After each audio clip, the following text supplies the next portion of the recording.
Sit.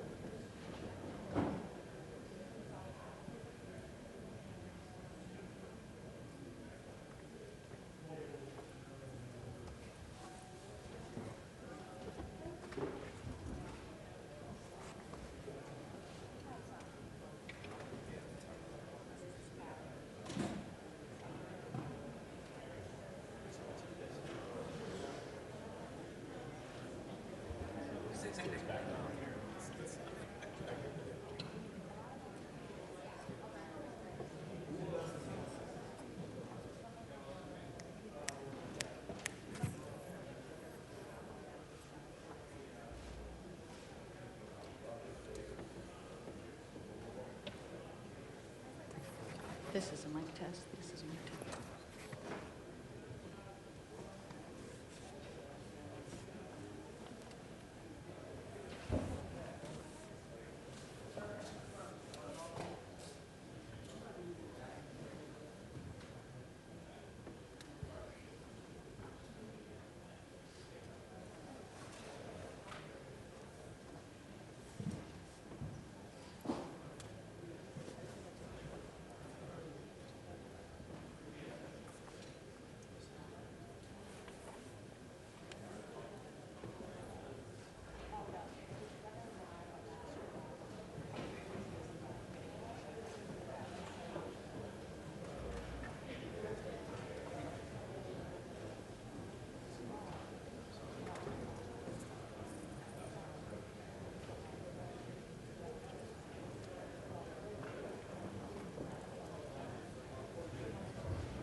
Good morning.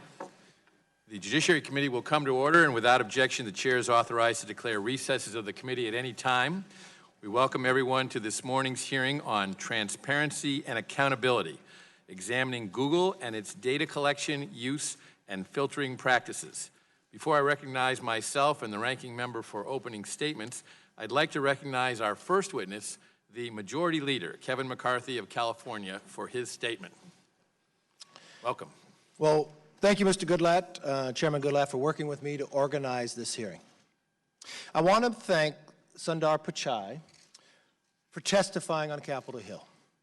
We appreciate and note your willingness to travel here and answer our questions. First, in a private setting in September, and now in a public setting. Google is one of the most valuable companies in America because of what it does. Google's search engine organizes the entire internet and by extension, almost all the information in the world. This is hardly an exaggeration. Here's a statistic you will hear a lot today, but it bears repeating. According to the Wall Street Journal, 90% of all internet searches go through Google. That is power, and it comes with responsibility. Mr. Pichai, it was necessary to convene this hearing because of the widening gap of distrust between technology companies and the American people. For our country and economy to grow stronger, the American people must be able to have trust in the great companies of the 21st century. We can alleviate some of their concerns today with transparency and candor. I hope we can begin to restore trust in the technology companies that shape our world, but we need answers. We need to know first that Google is committed to the free market ideals of competition and entrepreneurship that launched its revolutionary products to begin with. Second, we need to be sure that any political bias within Google's workforce does not creep into its search products. Third, we need to know that Google is living up to America's belief in free expression and human rights when it deals with foreign governments. Now, a word on the last subject. Right now, Google reportedly is developing a censored search engine with the Chinese Communist Party. It is also developing next-generation technology on Chinese soil and in conjunction with Chinese national champions like Tencent. Technology that the administration considers a national priority. Now, this news raises a troubling possibility that Google is being used to strengthen China's system of surveillance, repression, and control. Right this very second, China's authoritarian system detains more than 1 million religious minorities in re-education camps. Mr. Pichai, I urge you to reflect on that fact and on the promise your company made when it pulled out of the China market in 2010. And I applauded you for that move in 2010. Back then, Google promised it would not censor its search results in China or compromise its commitment to a free and open internet.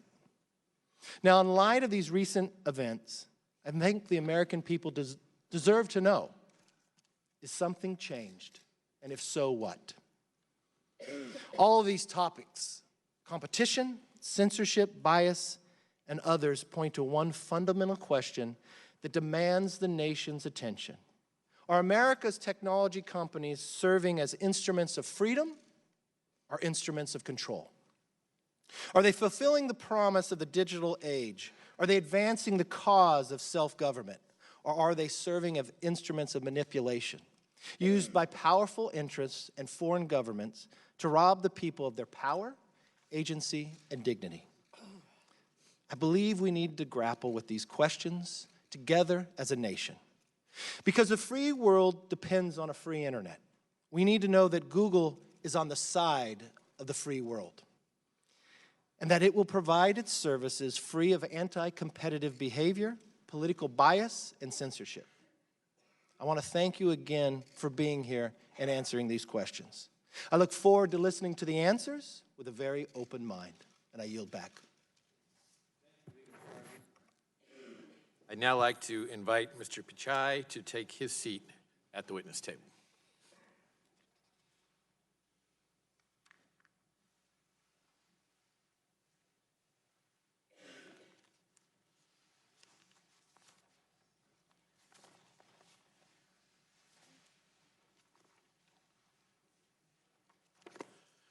Without objection, the chair now recognizes the ranking member, Mr. Nadler, for a point of personal privilege to recognize a member of his staff, a very distinguished member of his staff.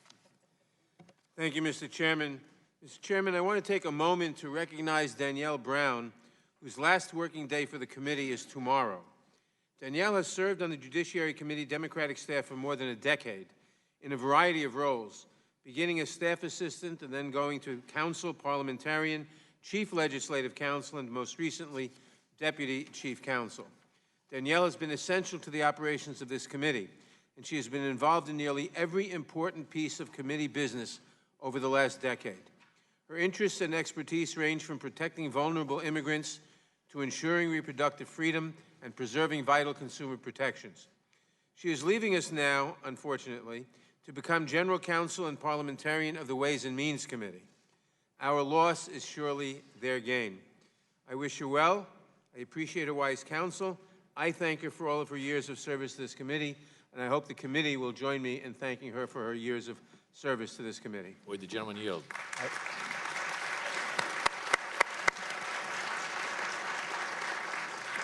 I will yield to the chairman.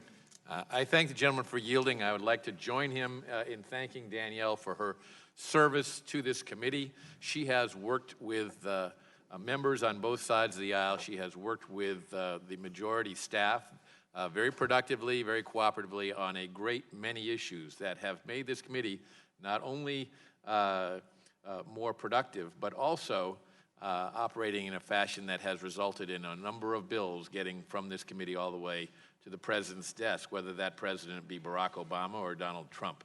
That's an accomplishment that this entire committee should be proud of, and Danielle should be proud that she's played an important part in doing that. And I thank you.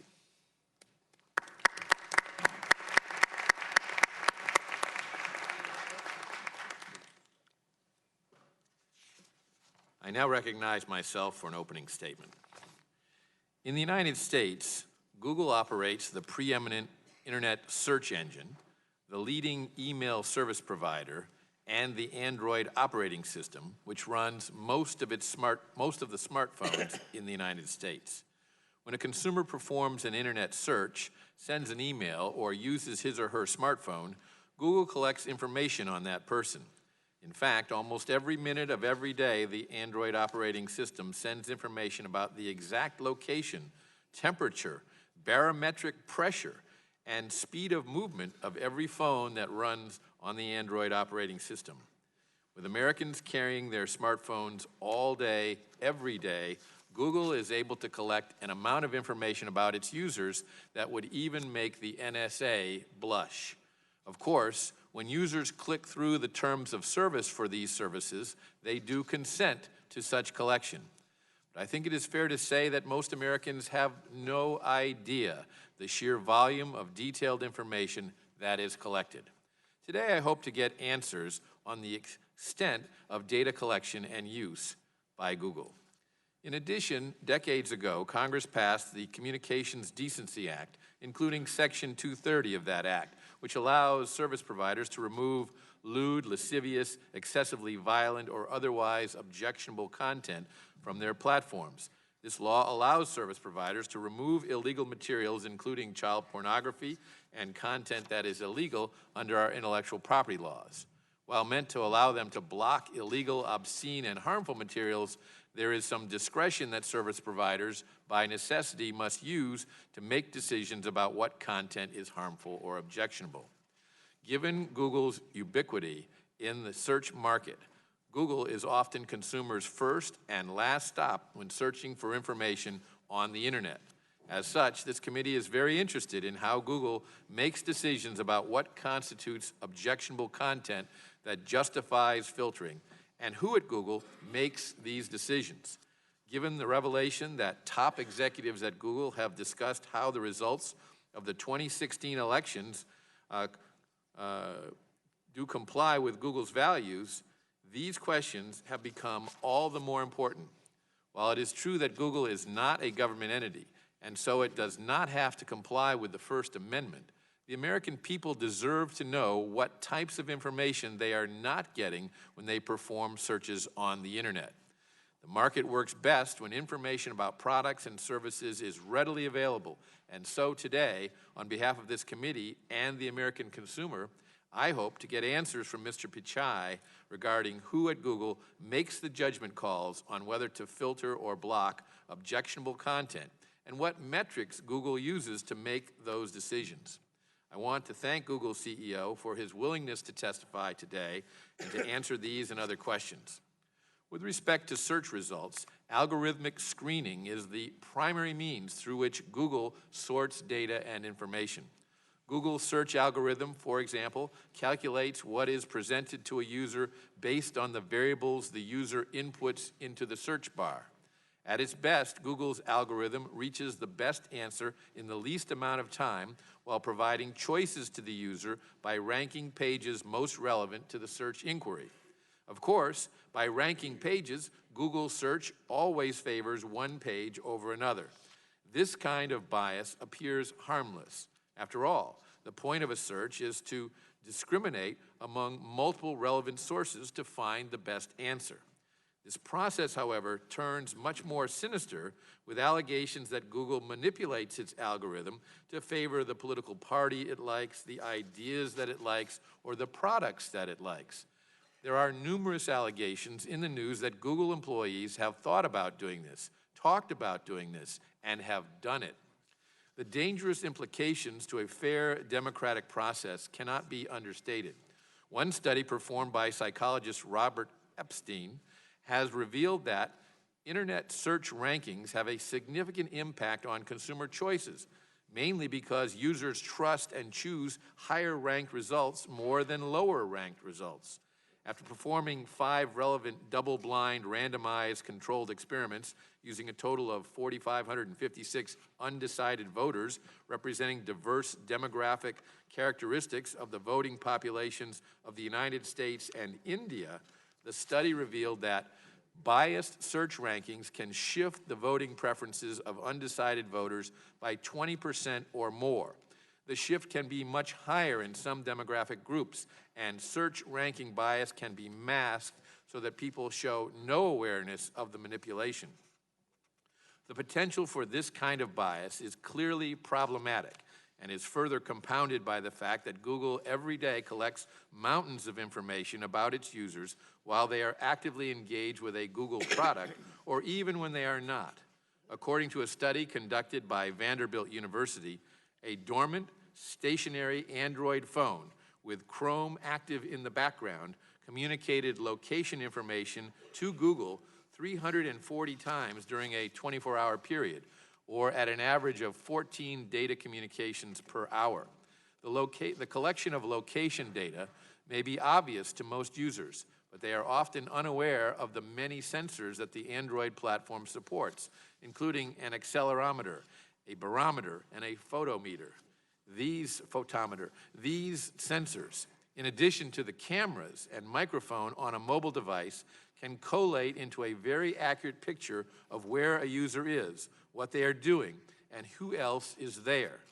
The shocking amount of information that Google collects via its phones was recently featured on Good Morning America, in which a reporter using an Android phone with no SIM card that wasn't connected to the internet discovered that the phone collected the device's movement, even identifying the mode of transportation, such as the subway or even a bicycle, and at times taking 10 sensor readings per minute.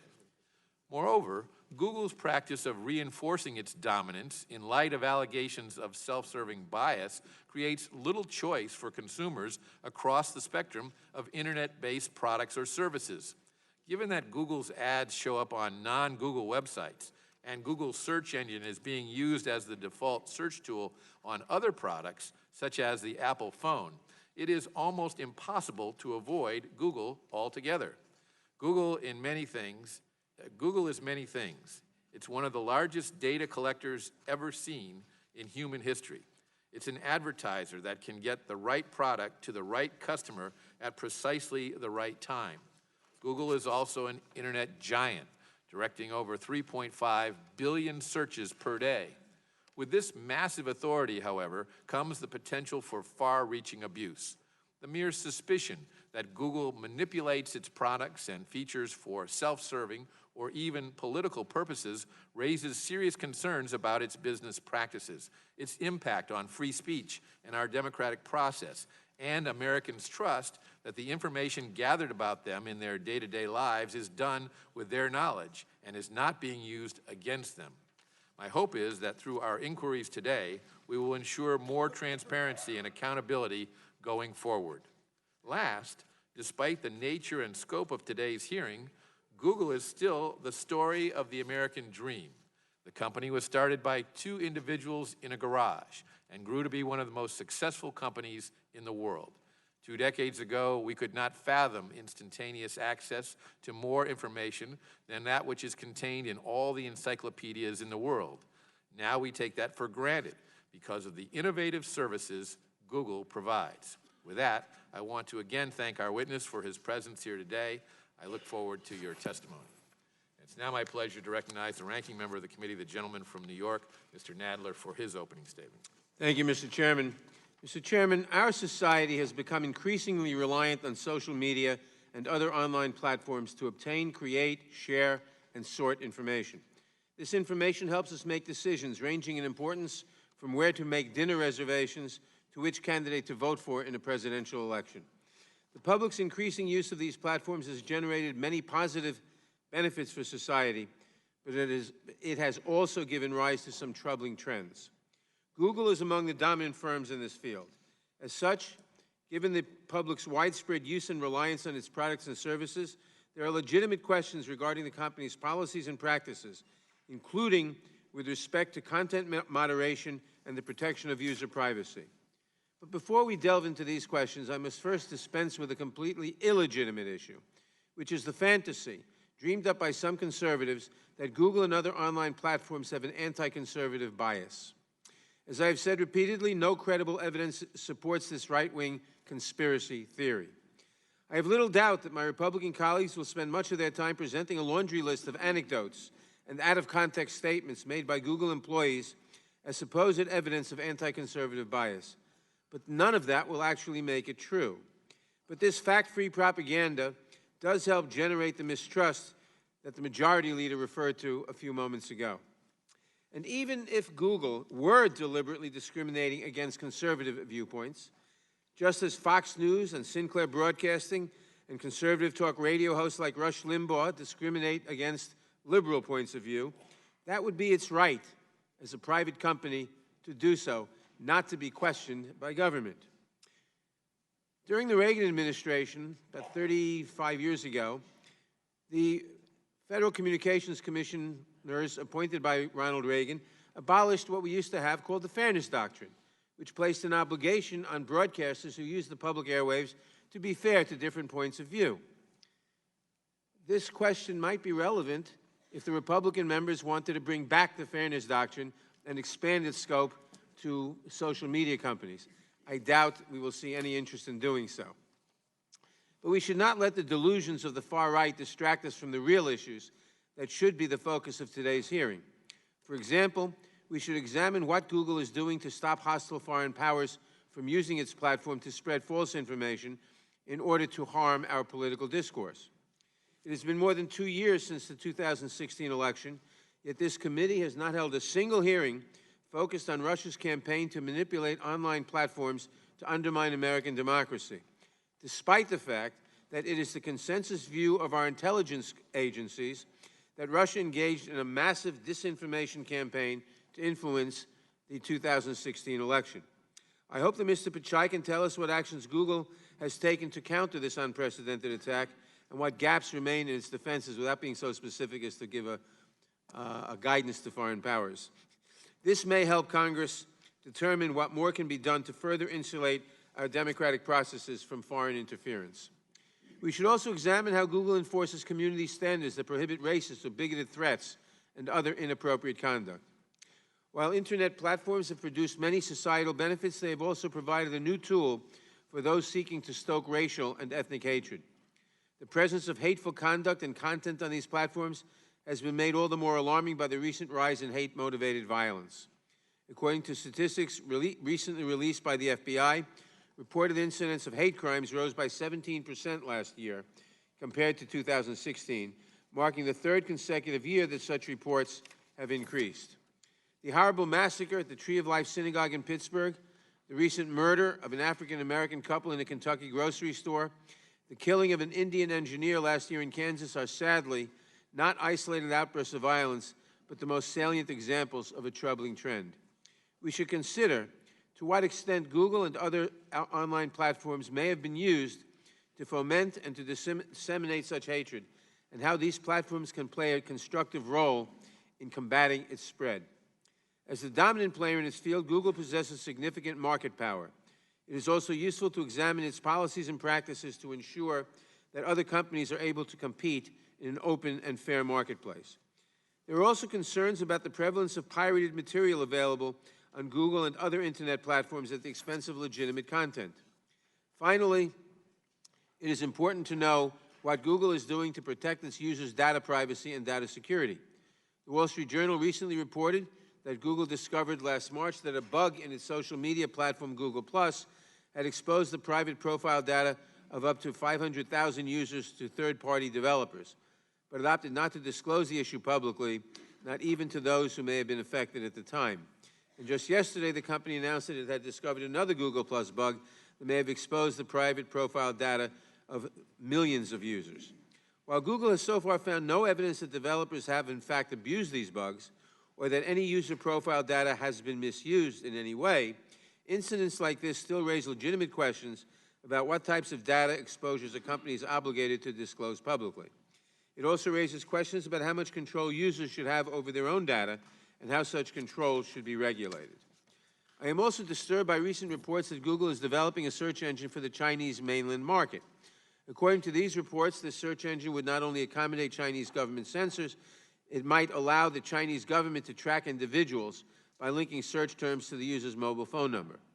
Unfortunately, in this, our fourth hearing devoted to entirely fictitious allegations of anti-conservative bias by internet companies, we will waste more time and more taxpayer money on elevating well-worn right-wing conspiracy theories instead of concentrating on the substantive questions and issues that should be the focus of our hearings.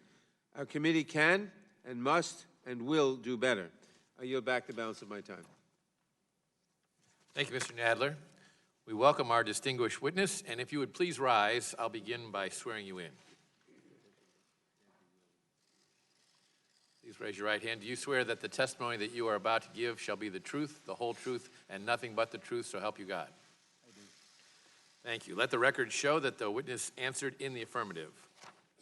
Our only witness today is Mr. Sundar Pichai. Mr. Pichai is the Chief Executive Officer of Google. Your written statement will be entered into the record in its entirety, and we ask that you summarize your testimony in 5 minutes. To help you stay within that time, there's a timing light on your table. When the light switches from green to yellow, you have 1 minute to conclude your testimony. When the light turns red, it signals your 5 minutes have expired. Mr. Pichai, you are very welcome, and you may begin. Chairman Goodlatte, Ranking Member Nadler, distinguished members of the committee, thank you for the opportunity to be here today. I joined Google 15 years ago, and I've been privileged to serve as CEO for the past 3 years. But my love for information and technology began long before that. It's been 25 years since I made the US my home. Growing up in India, I have distinct memories of when my family got its first phone and its first television. Each new technology made a profound difference in our lives. Getting the phone meant I could call ahead to the hospital to check that the blood results were in instead of taking a 2-hour trip there. And the television, well, it only had one channel, but I couldn't have been more thrilled by its arrival. Those experiences made me a technology optimist, and I remain one today. Not only because I believe in technology, but because I believe in people and their ability to use technology to improve their lives. I'm incredibly proud of what Google does to empower people around the world, especially here in the US. I'd like to take a moment to share a bit of background on that. 20 years ago, 2 students, one from Michigan and one from Maryland, came together at Stanford with a big idea: to provide users with access to the world's information. That mission still drives everything we do, whether that's saving you a few minutes on your morning commute or helping doctors detect disease and save lives. Today, Google is more than a search engine. We are a global company that's committed to building products for everyone. That means working with many industries, from education and healthcare to manufacturing and entertainment. Even as we expand into new markets, we never forget our American roots.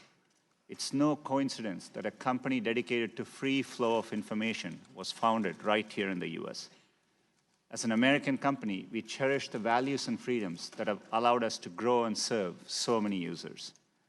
And I'm proud to say we do, and we will continue to work with the government to keep our country safe and secure.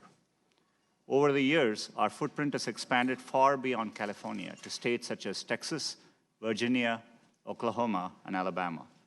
Today in the US, we are growing faster outside of the Bay Area than within it.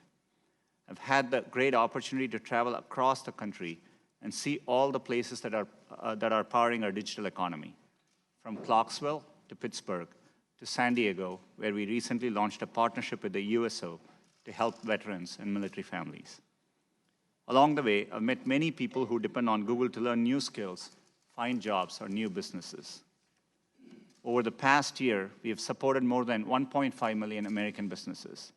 And over the past 3 years, we have made direct contributions of $150 billion to the US economy, added more than 24,000 employees, and paid over $43 billion to our US partners across Search, YouTube, and Android. These investments strengthen our communities and support thousands of American jobs. They also allow us to provide great services to our users to help them through the day. It's an honor to play this role in people's lives. And it's one we know comes with great responsibility. Protecting the privacy and security of our users has long been an essential part of our mission. We've invested an enormous amount of work over the years to bring choice, transparency, and control to our users.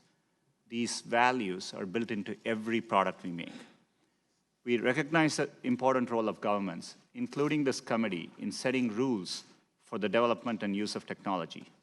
To that end, we support federal privacy legislation and proposed a legislative framework for privacy earlier this year. Users look to us to provide accurate, trusted information, and we work hard to ensure the integrity of our products. We have put a number of checks and balances in place to ensure they continue to live up to our standards. I lead this company without political bias and work to ensure that our products continue to operate that way. To do otherwise would be against our core principles and our business interests. We are a company that provides platforms for diverse perspectives and opinions, and there is no shortage of them amongst our employees.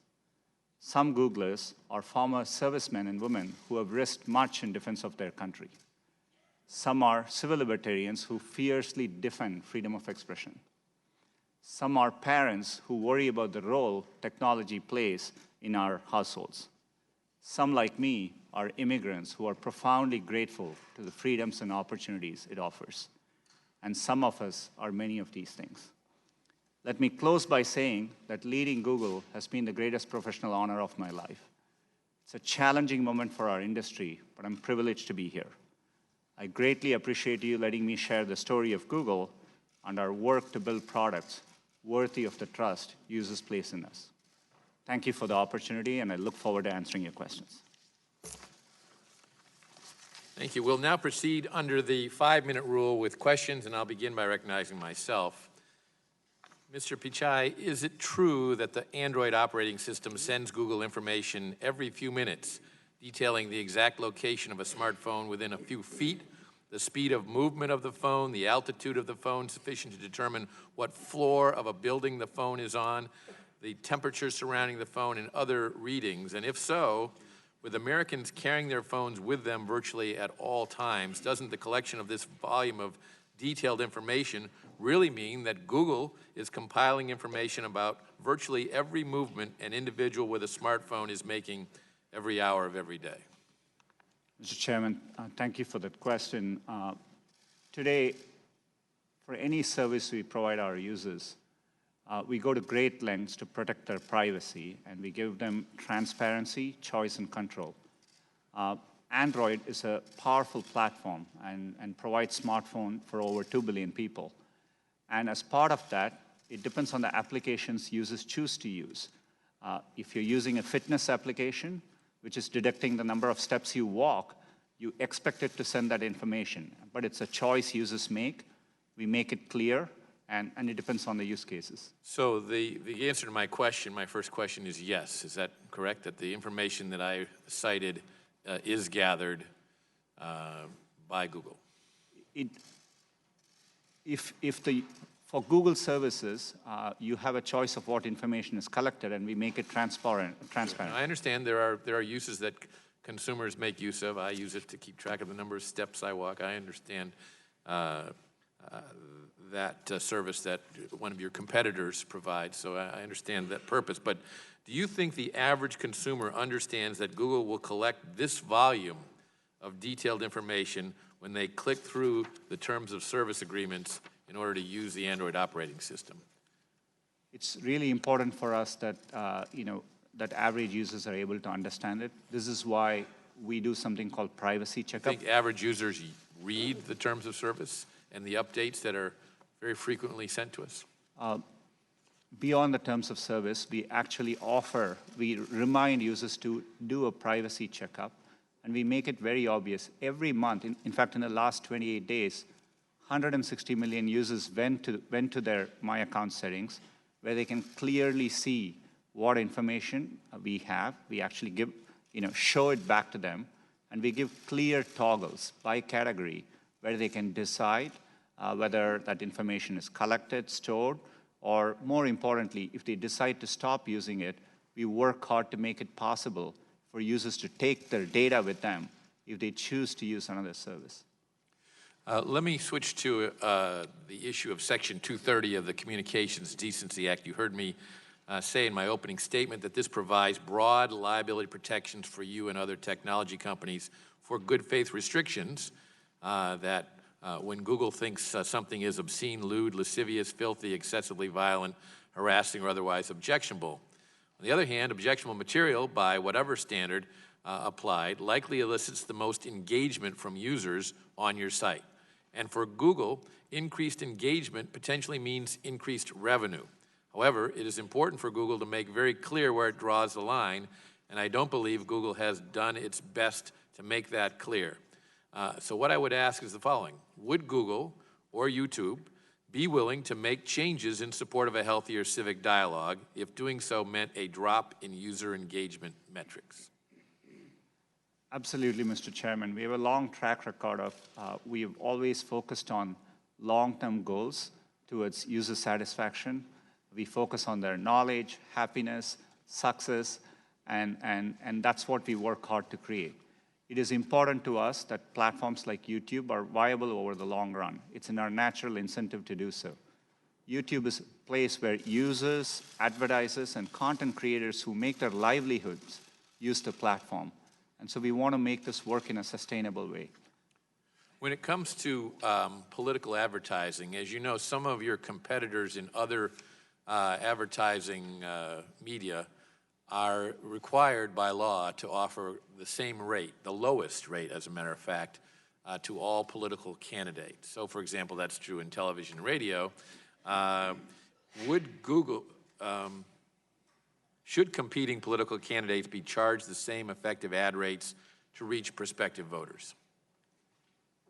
Our advertising products are built without any bias, and the rates are competitive, set by a live auction process. So depending on the keywords for which you're bidding for, depending on the demand there is in the auction, the prices are automatically calculated. So, the system decides that based on supply and demand. I understand it's automatically calculated, but could two competing political candidates targeting the same audience see different ad rates? And if yes, could that disparity be substantial? There wouldn't be a difference based on any political reasons unless there are keywords which are of particular interest and the market determines it. So it's essentially a supply-demand equilibrium. It can lead to difference in rates, but it will vary from time to time. Can those rates be very substantial in difference? There could be occasions where, yes, there could be difference in rates. Yeah, I haven't looked at the specifics of it, yeah. So the result is different than in other markets like television or radio, where every candidate is entitled to the lowest rate that television station or radio station offers to any political candidate for office. There could be variations based on the time of the day, the keywords you're choosing to go for, the geographies you're advertising in. But it's decided by the system, and it's a process we have done for over 20 years. And let me assure you, anything to do with our civic process, we make sure we do so in a nonpartisan way, and it's really important for us. Thank you. The chair recognizes the gentleman from New York, Mr. Nadler, for 5 minutes. Thank you, Mr. Pichai. According to media reports, Google found evidence that, well, let me go to the other one first. Google found a bug in its Google Plus social media platform that could have potentially exposed the private data of up to 500,000 users without the consent to third-party developers. Google, however, did not disclose this bug until months later after it was revealed by a report in the Wall Street Journal. Yesterday, as I mentioned before, you announced another bug.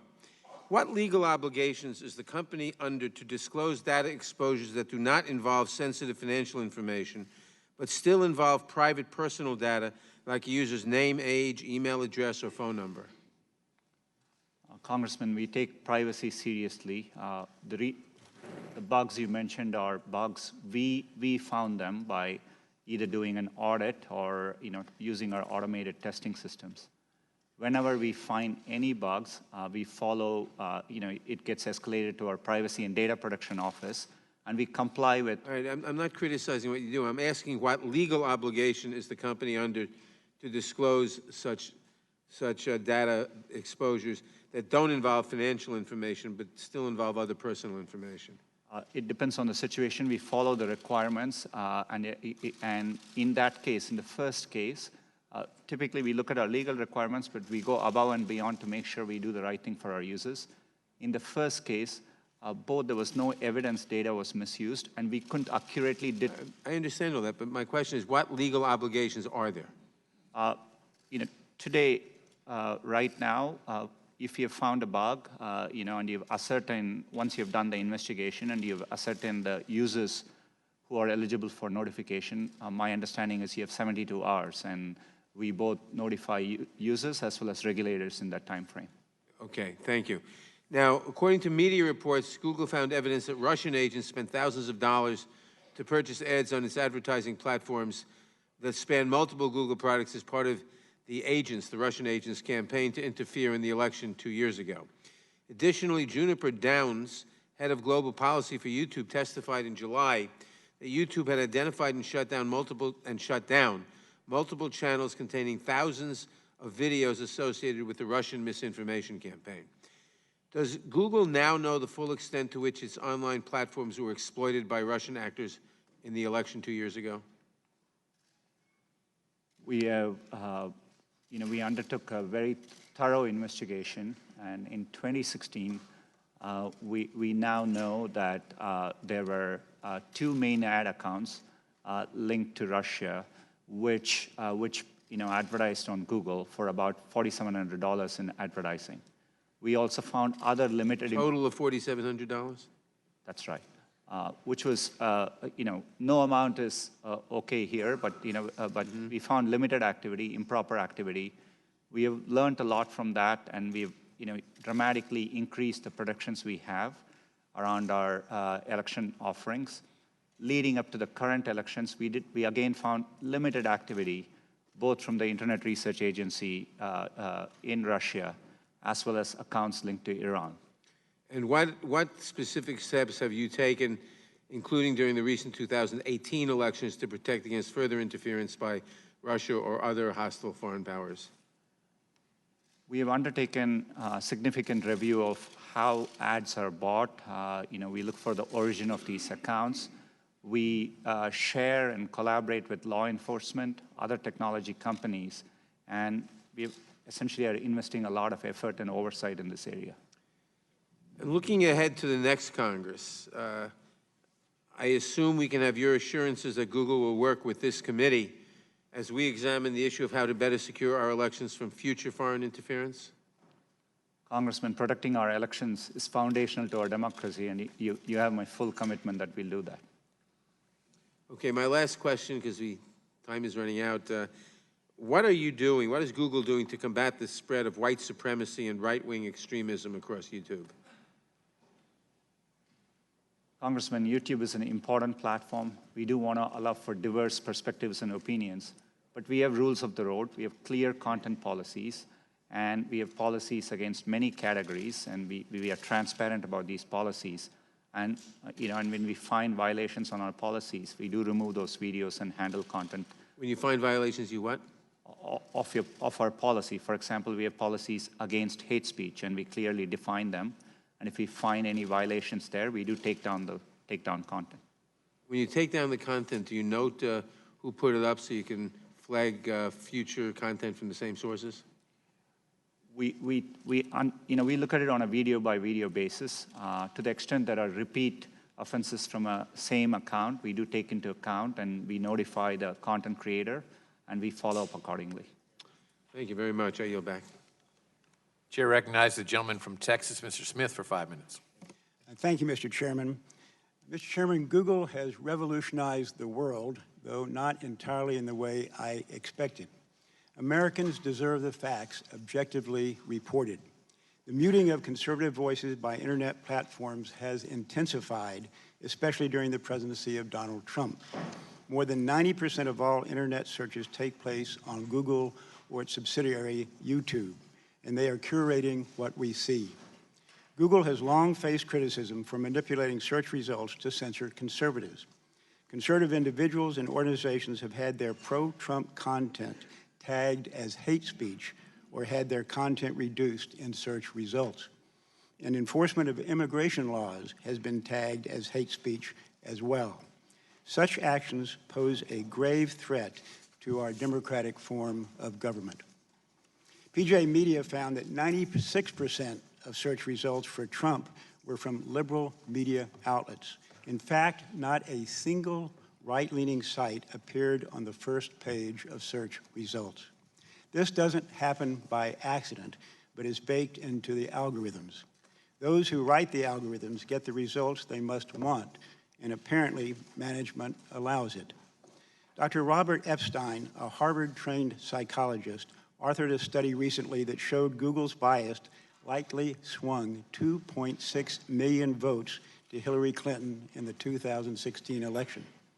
Google could well elect the next president with dire implications for our democracy. This should be of real concern to all but the most politically partisan. Those at the top set the tone. It will require a Herculean effort by the chief executive and senior management to change the political bias now programmed into the company's culture. And Mr. Vijay, let me ask my first question about those examples of political bias that I just mentioned, and you're going to hear others too. In your opening statement, you mentioned your desire to provide information that was without political bias. Clearly, that's not working. So what are you going to improve that situation? Congressman, thanks for the question. If I may, some of the studies you mentioned, we have investigated those. There are other studies which have looked at it. We have found issues with the methodology and the sample size and so on. But let me step back and say, providing users with high quality, accurate, and trusted information is sacrosanct to us. It's what our principles are, and our business interests, our natural long-term incentives are aligned with that. We want to serve users everywhere, and we need to earn their trust in doing so. Right. So what actions are you going to take to try to counter the political bias in some of those examples that I just gave? I mean, they're irrefutable, so it occurs. You have to take some responsibility for that bias. What do you intend to do about it? Congressman, with respect, Dr. Epstein's study, we have investigated. We don't agree with the methodology. Happy to follow up with your office and give our findings on that study. When we look at it, we evaluate our studies to evaluate our search results. Today, we use a very robust methodology, and we have been doing this for 20 years. making sure the results are accurate is what we need to do well, and we work hard to do that. What does methodology have to do with the fact that 96% of the references to Trump are from liberal media? There are always studies, which can show one set of data and arrive at conclusions. But we have looked at results on our top news category. We find that we have a wide variety of sources, including sources from the left and sources from the right, and we are committed to making sure there's diverse perspectives. By the way, the study that I referred to was done by a self-proclaimed Democrat who voted for Hillary Clinton and said he regretted to find what he found, but he felt it was irrefutable and no one has been able to disprove him. Let me go to another question, and that is clearly there may be a difference of opinion as to the degree or amount of political bias. Would you agree to allow an independent entity to study your search results for political bias? I know you've have individuals studying that now, but you appointed them. Would you allow a third-party, independent, outside organization to study your search results and cooperate with them to determine the degree, or if any, of political bias? Congressman, if I may make 2 points. One is, today, there have been independent third-party studies looking at search results. The Economist did it. But you chose those third parties. I'm talking about someone truly independent. We didn't choose those third parties. I mean, they completed those studies. The second is we are transparent as to how we evaluate search. Yes. We publish our rater guidelines. We publish it externally, right, and raters evaluate it, and that's how we are trying hard to understand what users want, and this is something important to us to get right. I'm happy to follow up and explain the methodology and the studies which have been done by independent third parties. Okay. To my knowledge, again, you have picked those third parties, and I'd like to have someone truly independent study those results, number one. Number two, also to my knowledge, you've never sanctioned any employee for any type of, for manipulating the search results whatsoever. Is that the case? The time of the gentleman has expired, but Mr. Pichai will be allowed to answer the question. And very quickly, it's not possible for an individual employee or groups of employees to manipulate our search results. We have a robust framework, including many steps in the process. Well, and my time is up. Let me just say I disagree. I think humans can manipulate the process. It is a human process at its base. Thank you, Mr. Chairman. Yield back. Chair recognizes the gentlewoman from California, Ms. Lofgren, for 5 minutes. Thank you, Mr. Chairman, and thank you for being here, Mr. Pichai. Google is located in Santa Clara County, my home, and I've got to say that, in contrast to the recent Amazon effort for a headquarters, Google is proposing to establish a facility in downtown San Jose, and they didn't ask for any tax subsidies. In fact, they're purchasing the land and paying the city gobs of money. I'm going to be parochial and ask a question, because I think most people in San Jose are excited by the proposal, but there's anxiety about the impact on housing and whether Google intends to be a partner with the city of San Jose to make sure that we accommodate the housing that will be necessary for the 20,000 additional employees that are proposed in San Jose.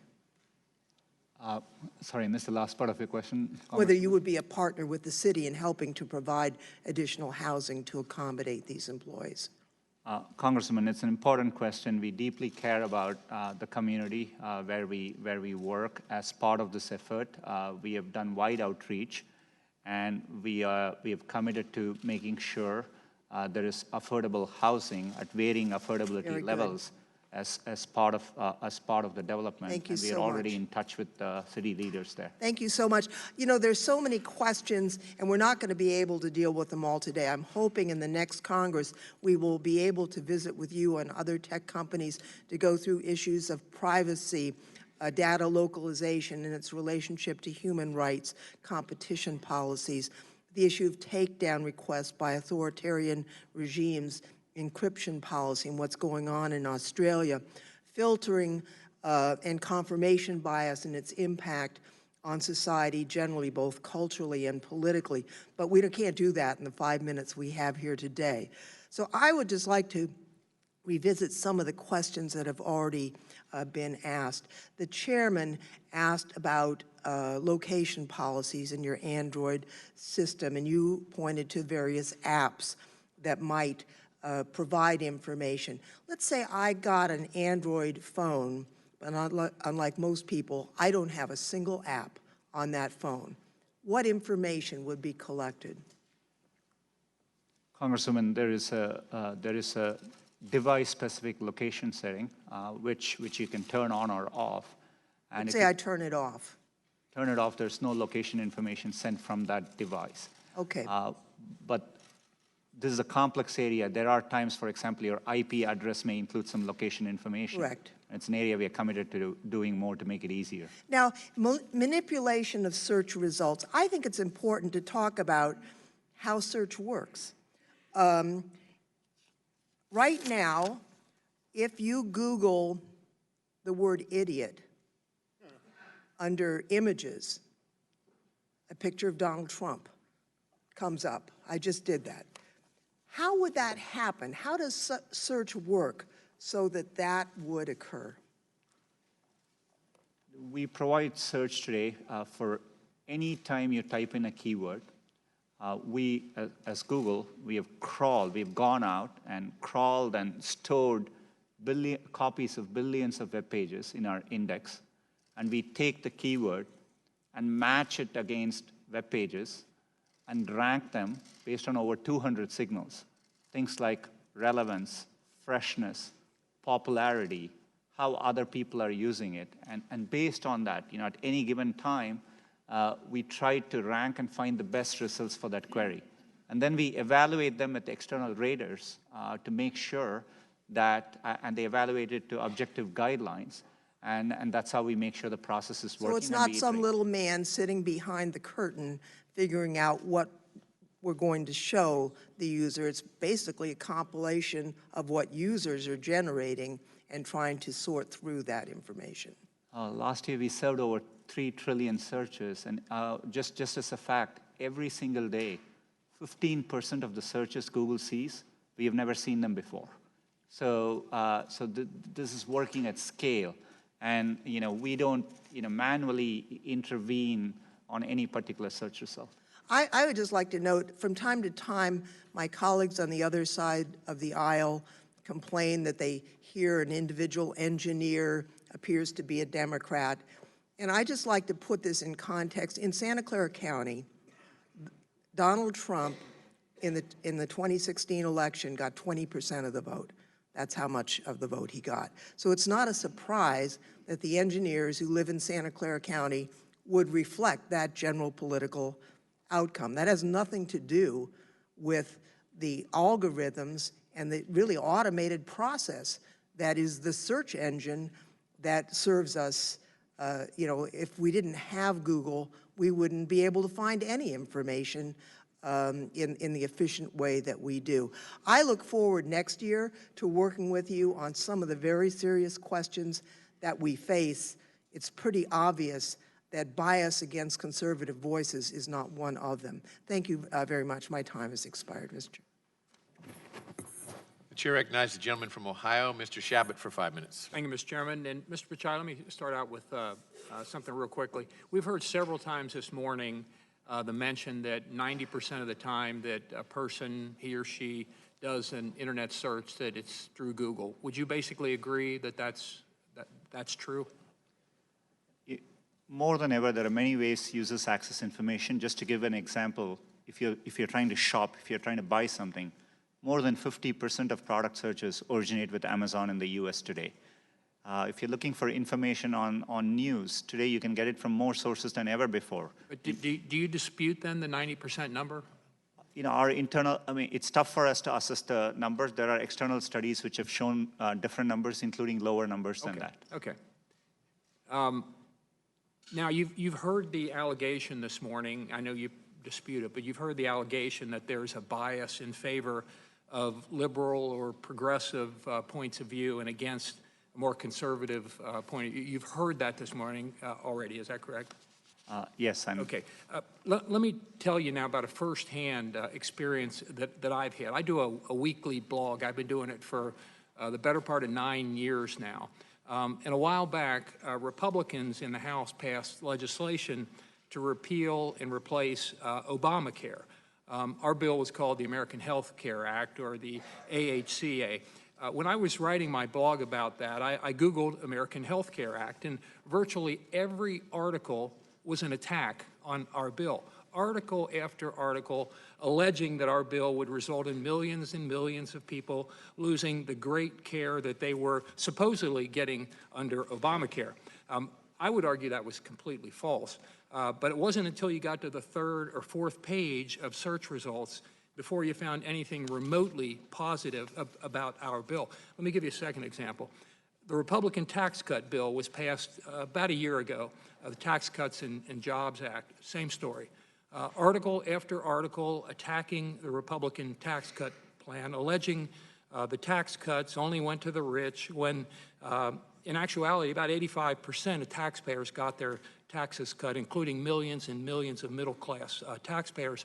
And once again, to find any article that had anything remotely good to say about our plan, you had to go deep into the search results.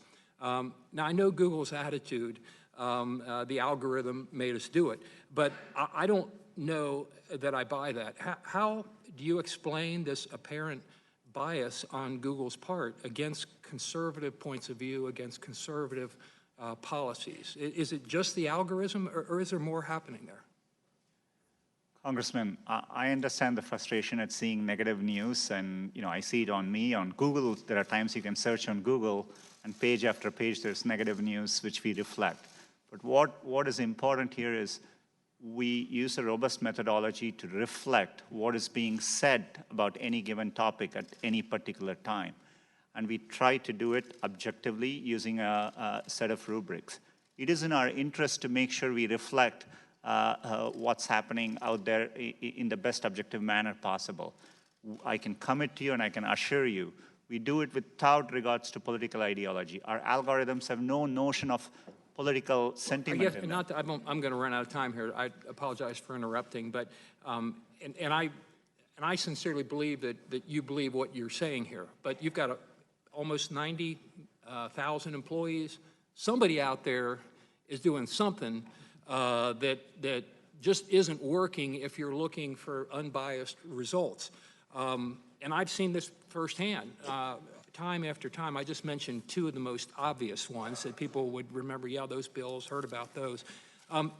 So I've seen it. If what I've described and some others, I'm sure you're going to hear other examples. If it is happening, do you see how conservatives believe that your company is kind of putting their thumb on the scale, so to speak, that you're in effect picking winners and losers in political discourse out there in America today, and therefore actually affecting elections, and do you see why conservatives would be concerned about this and why we're asking these kinds of questions today? There's a lot of people that think what I'm saying here is happening, and I think it's happening, so I've only got about 20 seconds to go, but I'll yield it to you. Congressman, it's important to me that I understand these concerns. This is why I've been trying to reach out and meet people. We've done outreach. We want to explain how these things work. We are happy to look at independent studies. It's important to us to demonstrate that our products work without any bias, and we build our products in a neutral way. And I'm happy to follow up and look forward to getting a chance to explain it better. Thank you very much, and I appreciate your willingness to follow up because I think a lot of people have a lot of questions. And I know I'm already out of time, but let me also thank Google for one thing. I happen to be chair of the House Small Business Committee, and your company has worked with an awful lot of small businesses all across the country, created a lot of jobs, and I commend you for that. Yield back. The chair recognizes the gentleman from the gentlewoman from Texas, Ms. Jackson Lee, for 5 minutes. Good morning, Mr. Pichai. I'm right here. It's a pleasure to have you here this morning. I'm going to try and answer or offer to you questions initially that require just a yes or no answer, if you would. Does Google choose conservative voices over liberal voices? We approach our work without any political bias. We build it in a neutral way. Answer is no, or yes or no? No, Congressman. If hate speech provokes violence, Is that the definition beyond other aspects that you consider that you would take it down? I know there are other aspects, but particularly encouraging violence. Does that get taken down? In primary purpose of inciting violence is what we consider as hate speech. Yes, Congressman. And it would be taken down? Yes, we would remove. I want to just take note of the fact that I look forward to best practices when we start the 116th Congress in terms of having more hearings. My view is that this committee has washed its hands clean of engaging in meaningful oversight of technology platform efforts to sift through content being sold by hostile foreign actors claiming to heighten social division at the peril of democracy. I won't ask a question on that, but I will make mention of the Universal Declaration of Human Rights, Article 12, which says no one should be subjected to arbitrary interference with his privacy. And it's been noted that Google does engage in reviewing emails. Would you commit to adhering to Article 12 of the Declaration of Human Rights that relates to protecting the privacy of individual emails? You know, we think privacy is an important individual right. It's an important human right, and we are committed to upholding that and happy to engage in any discussions with respect to that. I'd like to do so. We know that building the U.S. economy through innovation is very important. I would like to know whether or not you would be open to Google involving the AI economy to non-traditional areas of social economic groups. Data shows the impact of not having that access. Would you be welcome, or would you welcome invitations to those communities to do more than what has been done? Definitely, absolutely, yes. You received a letter from the Senate a few weeks ago regarding illegal drug sales. It's quite extensive, and my question is, have you made any efforts to deal with the facilitating of sale of counterfeit, substandard, and falsified medicines sold through illegal online pharmacies? Congressman, this is a national crisis. We have undertaken a lot of work in this area. We just recently rolled out, we participated in National Take Back Day. In Google Maps, we showed drop-off locations. We work with law enforcement here, and just last week, we received a corporate citizenship award from Partnership for Drug-Free America, and we are very committed to doing more work in this area. We applauded you in 2010 when Google took a very powerful stand of principle and democratic values over profits and came out of China. I am concerned that you are now going back into China and upholding the dragonfly procedures which would help censor Chinese persons seeking a lifeline of democracy and freedom. How can you do that, and what are you doing to minimize or to indicate that this is not best practices? Congressman, at the outset, right now we have no plans to launch in China. We don't have a search product there. Our core mission is to provide users access to information, and getting access to information is an important human right. So we are always compelled across the world to try hard to provide that information. But right now there are no plans to launch search in China. I'm committed to being fully transparent, including with policymakers, to the extent we ever develop plans to do that. I'd like to pursue that with you, and I thank you for that. I think that was an important statement. My community is diverse. As you well may have heard, the Congressional Black Caucus has been working extensively with Google and other search engines to recognize there are not enough individuals of diversity and African Americans. My district has a huge number of musicians, artists, and creators from all areas of entertainment. I'd be interested in what efforts are being taken by Google's platform, YouTube, to promote diversity and inclusion with its employees. What are the demographics of YouTube's U.S. employees? And also, how is YouTube currently distributing resources for U.S. diversity? But the focus is on diversity. What are you doing? YouTube is a great message, and there is a whole population growing of diverse persons, including African Americans. Diversity is an area where we are very committed to. YouTube, as you highlighted, is a platform where, as we reach out to content creators, we want to ensure there is diverse perspectives, and we do reach out to minority communities, and we engage with them to make sure they have a voice on the platform. It's something we are committed to doing. As a company, we have been undertaking a lot of work. We were one of the first to publish a transparency report. We publish our representation numbers, externally. There is a lot more work left to do. We acknowledge that, but it's an area I know we have engaged with the Congressional Black Caucus, and we're committed to doing more. Let me invite you to Texas and the 18th Congressional District on these very important issues, and I'd like to work with Google as we go forward on some of the many issues that I've raised here today. It would be a pleasure to do that. I thank you very much. Mr. Chairman, I'd like to put into the record a letter from epic.org dated December 10th, 2018. Ask unanimous consent, Mr. Chairman. Without objection. And let me thank the witness for his testimony. Thank you also for your work. Chair thanks the gentleman. Recognize the gentleman from California, Mr. Issa, for 5 minutes. Thank you, Mr. Chairman. Mr. Pachai, I would like to follow up on some of the gentlemen that came before me on this side of the dais who talked about the bias. And I know that the gentlelady from Texas and some of the others said there is no bias. But I'd like to pick up where Sheila Jackson-Lee just left off, because I think it's important. She used numbers and outcome that she either has or believes exist to say that you have to do better in the minority community. Do you agree with that? As a company, we are committed to making sure... No, but statistically, the outcome that she measures is how she asks you to do better, because your outcome is insufficient relative to the size of her community. Do you agree with that? You know, I interpret it as we today don't have enough representation internally. Very good. You got her point. Now, here's the point that I think we're giving. If you measure the outcome, such as some of those that were just listed by the gentleman from Texas and Ohio, what you find is that there is an appearance of bias, including, quite frankly, the outcome of search engines, even the question of whether if I pay for advertising and my Democratic opponent pays for advertising, if the characteristic of what we happen to search for somehow is more expensive if you're trying to get conservative than Republican. Those are outcome events.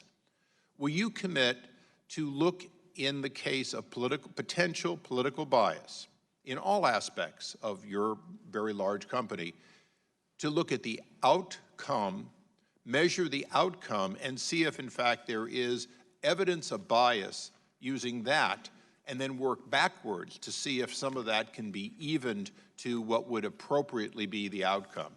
Do you see my point there? Congressman, I understand. We don't want any, while I'm confident we don't approach our work with any political bias, I think it's important to me that we always look at outcomes and we assess to make sure there's no evidence of bias. And the reason I give you this point, for most of my adult life, there have been laws on the book to stop the events that Ms. Jackson-Lee speaks of. We have had laws to protect minority communities. We have had laws to protect against segregation and bias. And yet, there are measurements that are still being used, including, quite frankly, we create districts that are dedicated to minorities in this country under federal orders because of a history or a measurement of outcome. And I would ask you to seriously come back, commit to measure, and when you find an outcome that is inconsistent with that which would be ordinarily predictable, I mean, we are two parties relatively tied in the outcome of elections on a national basis. If that outcome doesn't come out similar, then in fact, you have the evidence to work backwards and see if in fact policies can be found which are causing that artificially. And which, by the way, might include an overzealous liberal crowd that simply spends more time trashing Republicans than vice versa. That might be what you find, but unless you look at the outcome, you're always going to say, well, we seem to be fair, but the outcome measured by my colleagues will, in fact, not work out. Congressman, I think it's a valid point. I appreciate it and happy to engage more and follow up on it. I want to get through just two more quick things. In your opening statement and in the questions you've asked, you have talked about turning off location and other data collection. And there are two things that I'm concerned about. Can you commit, as you go through generation 15, 16, 17 of your software, to improve the dashboard, the transparency, and the tools available to teach people how to protect their privacy, how to offload data, how to, in fact, turn off things they may not want to have in order to gain privacy? It's an area we want to do better. I want to acknowledge as the company has grown a lot, there is complexity, and it's something I do think we can do better. More than we do today show clear dashboards with the data and give controls, but we want to simplify it, make it easier for average users to navigate these settings, and it's something we are working on. And I will tell you, each time I try to turn it on and off, refreshing my memory is a pain, because there is no simple place to go to find out how to do it. But the reality is, I agree that you do have a dashboard, most don't. I ask unanimous consent now that an article from the Wall Street Journal, October 8th of 2018, be placed on the record. Without objection.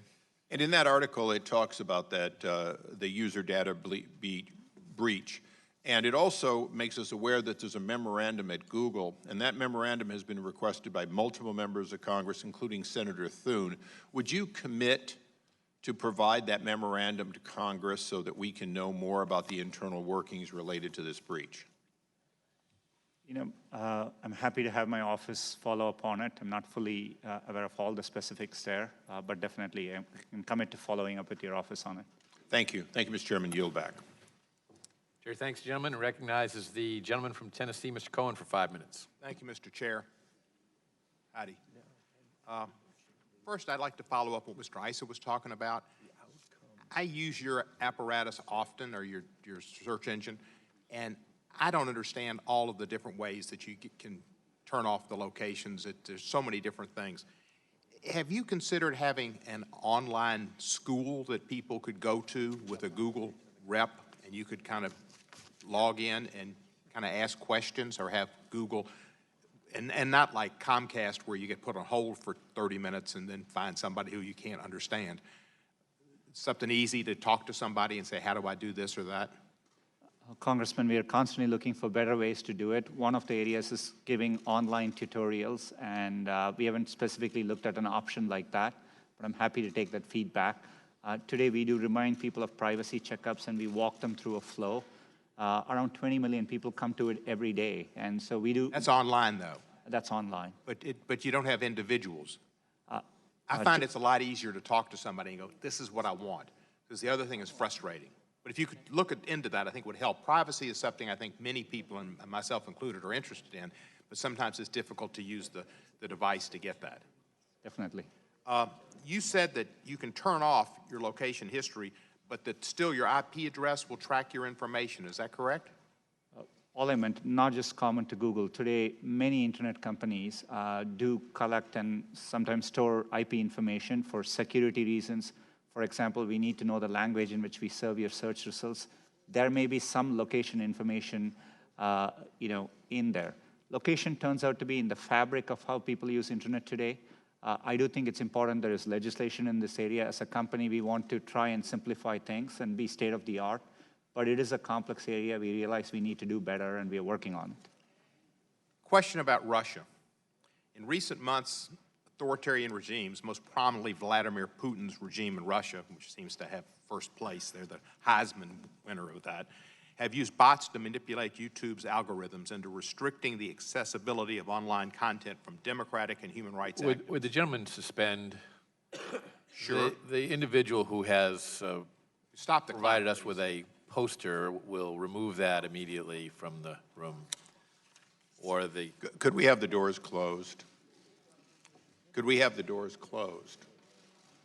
Capitol Police will escort the gentleman out of the building. I feel like I'm at a USC football game and shiver them.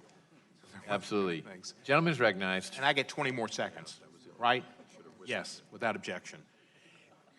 All right, so in recent months, authoritarian regimes, most prominently Vladimir Putin's regime in Russia, have used bots to manipulate YouTube's algorithms into restricting the accessibility of online content from democratic and human rights activists by piling up tens of thousands of artificial dislikes to their videos.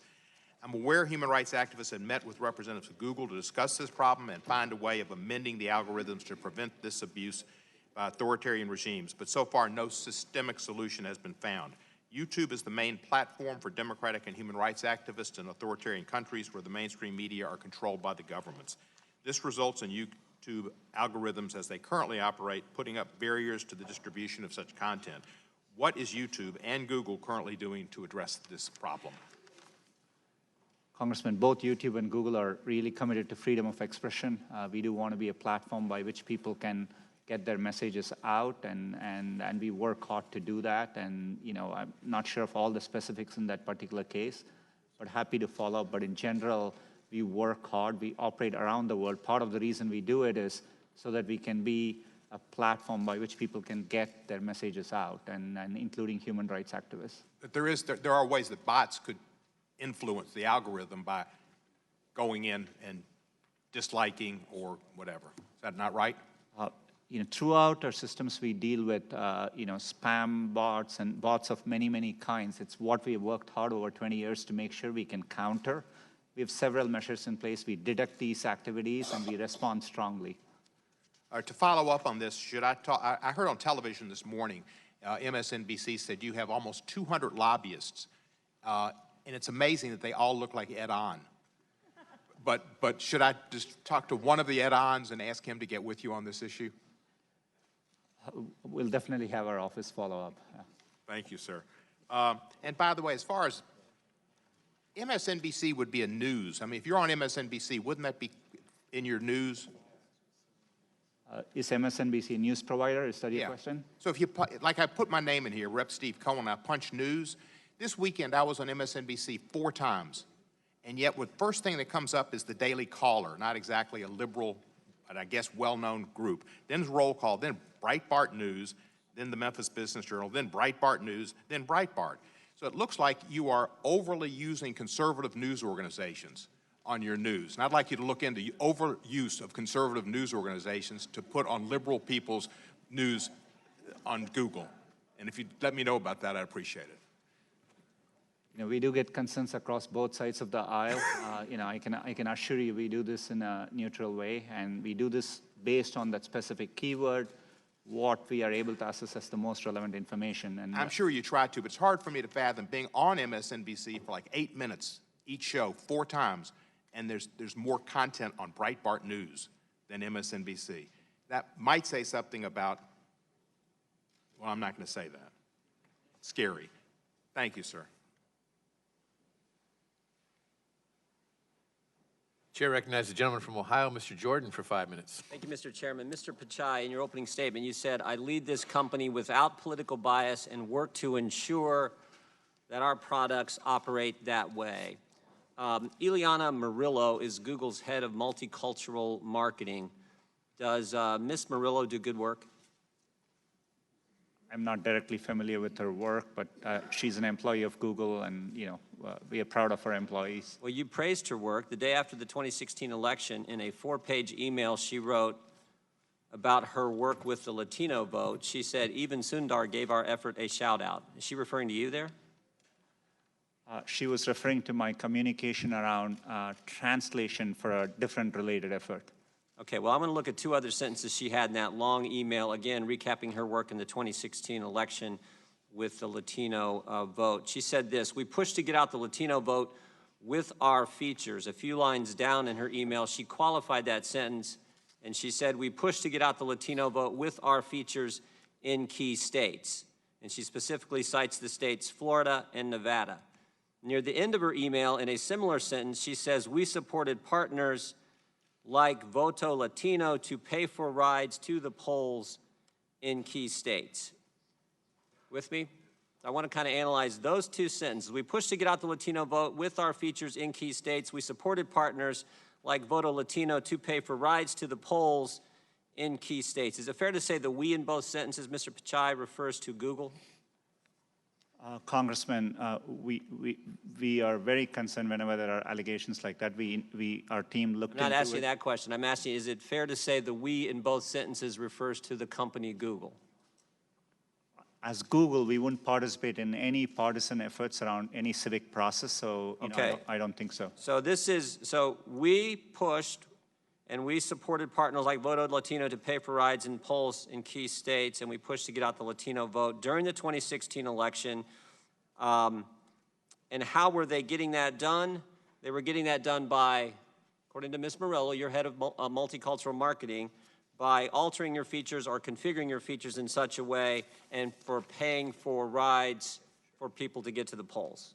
Is that an accurate reading of those? That's all I'm asking. Is that fair to say what those sentences are talking about? Not aware of all the specifics, but we did look into it. We found no evidence that there were any activity like that from Google towards that organization. So she's not telling the truth? For sure, we didn't find any supporting evidence of any such activity. She said she paid for rides to the polls, and they configured their features in such a way as to get out the Latino vote. And look, I actually think that's all okay, right? I think that's just a good corporate citizen encouraging voter participation, encouraging people to participate in our election process. I think so far those sentences are just fine, but then there's 3 words at the end of each sentence that do cause me real concern. And those 3 words are, we push to get out the Latino vote with our features in key states. Now suddenly it gets political. We supported partners like Voto Latino to pay for rides to the polls in key states. Now that makes everything different. So I got really just one question for you. Why? Why did Google configure its features and pay for rides to the polls to get out the Latino vote only in key states? Congressman, as I said earlier, we found no evidence to substantiate those claims. The only effort we do around elections. So your head of multicultural marketing, who you praised her work in this email, gave her a shout out, was lying when she said you were trying to get out the Latino vote in key states? We today, in the US, around elections, we make it, and this is what users look to us for, where to register to vote, where to find your nearest polling place, what are the hours they are open, and we do those things effectively. I appreciate that, Mr. Pichai, and I already said that's being a good corporate citizen. What I'm asking is, why did you only do it in key states? We didn't do any such activity as Google on any of these key states. I mean, there are employees, I think Did you push to get out the Latino vote in all states? As Google, we don't have goals around pushing out to get any particular segment. We don't participate in partisan activities. We engage with both campaigns. We support and sponsor debates across both sides of the aisle, and we provide users with information to get to elections. Your head of multicultural marketing said you were pushing to get out the Latino vote, paying for a ride to the polls for the Latino vote only in key states, and you're saying that's not accurate. Yes, that's right.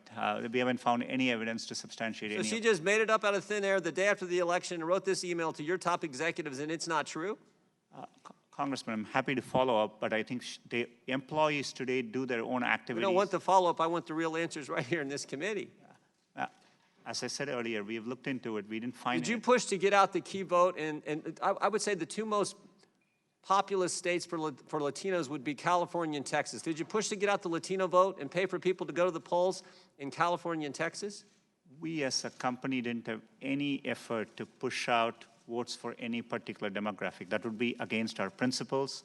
We participate in the civic process in a nonpartisan way, and we think it's really important we do it that way. Well, I just think it's interesting, Mr. Chairman, I know I'm over time, but I think it's interesting that their head of multicultural marketing writes an email the day after the election where she talks about 71% of Latino votes voted for Hillary, but that wasn't enough. And she talks about paying for rides to the polls in key states for Latino votes to get out the Latino vote in key states. And the head of the company says that's not accurate. The time of the gentleman has expired. The witness may answer the question. Chairman, I think it's important for us, and we are happy to follow up with Congressman there, and we haven't found any evidence to substantiate those allegations, but... Does Ms. Murillo still work for the company? It's my understanding she does, yes, sir. There you go. Chair recognizes the gentleman from Georgia, Mr. Johnson, for 5 minutes. Thank you. Mr. Pichai, have you ever heard talk of this email that you were just asked about by your head of multicultural marketing? Not at that time, but later, when there was concerns expressed around it, I was made aware then. Mm-hmm. Is it true that she sent that email, or could that be fake news? My understanding is that there were emails which were sent, like the congressman referred to.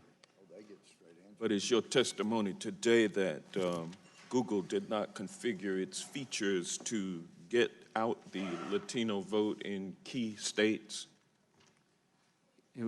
We don't build partisan features or features with any goals around affecting elections in those ways. We mainly focus our efforts on helping people register to vote. And we reach users across the United States. So anytime we do these efforts, informing people where to vote, these are used in a very distributed way, widely across the entire country. All right, thank you, sir. And Google's collection and use of consumers' data and its record of protecting consumers and their data are appropriate areas of congressional oversight. But sadly, this committee has neglected consumer protection as an area of oversight, choosing instead to squander their oversight responsibility and use its power so as to bully Google and other technology companies into minimizing negative news and comments about Republicans and, most importantly, the Trump administration. Yesterday, Google disclosed that private profile data of over 52 million users may have been exposed. I understand that you're phasing out the Google Plus platform, but many Americans trust your email platform and countless other products with their personal information. And you admit that you collect private data for use in advertising. How can we be assured, considering this new breach, that the personally identifiable information of consumers is safe with you? Congressman, it's an important question. This is why we undertake all these efforts. We do operate important products like Gmail. The reasons, building software inevitably has bugs associated as part of the process. We actually undertake a lot of efforts to find bugs, and so we find it, we root it out, and we fix it, and that's how we constantly make our systems better.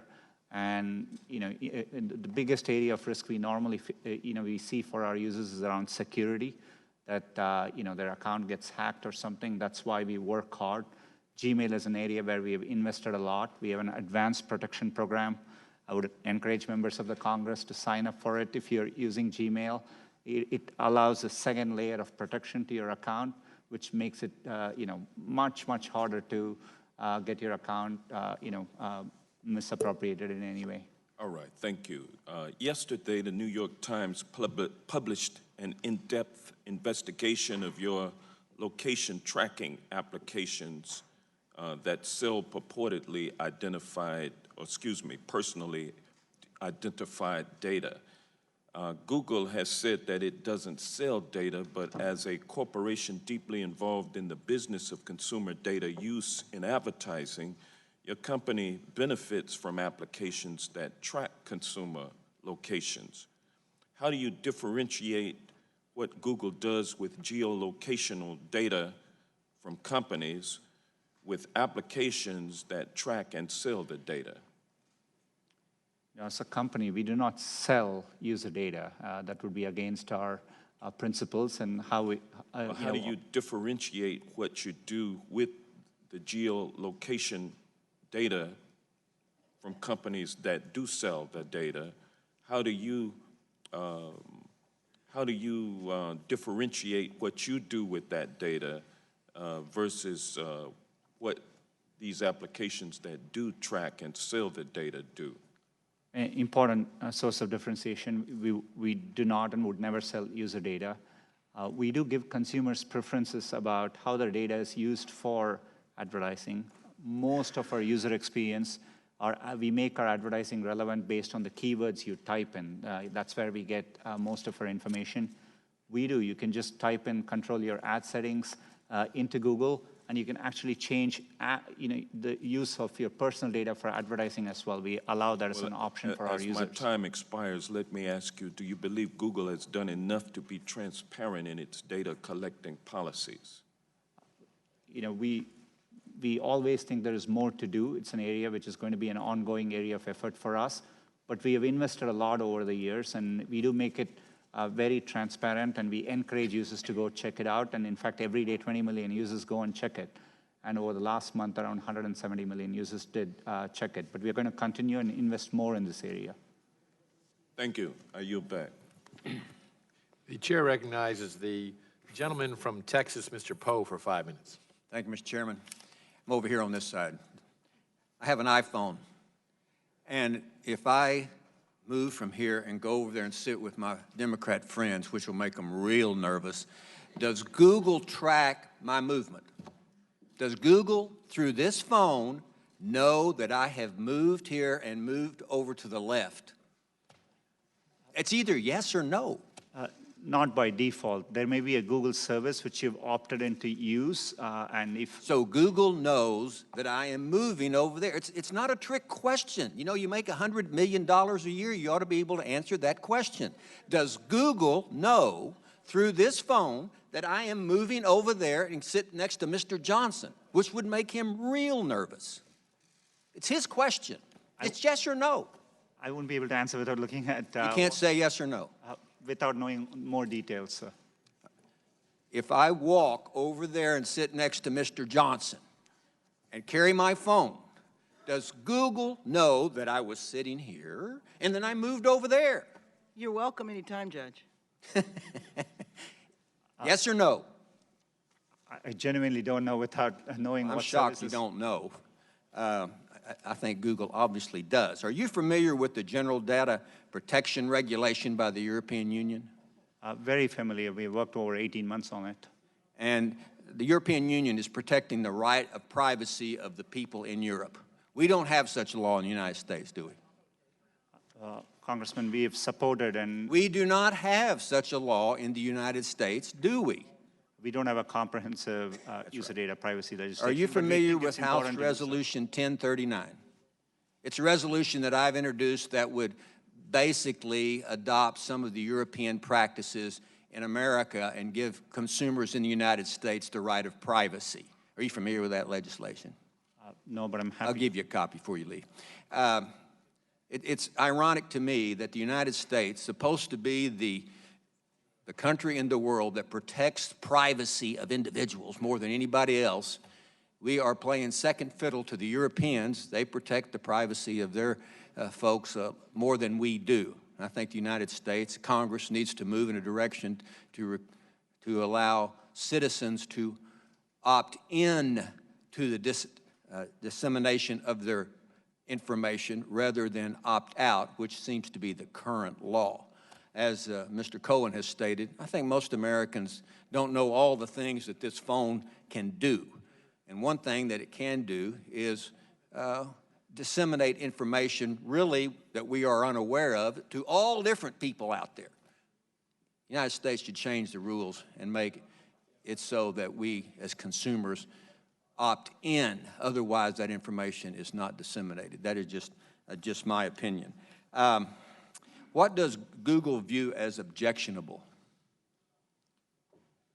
I think there are, if you're referring to our content policies, we do publish. There are areas, for example, categories for YouTube like violent extremism, pornography, child safety, fraudulent activities. So we define categories.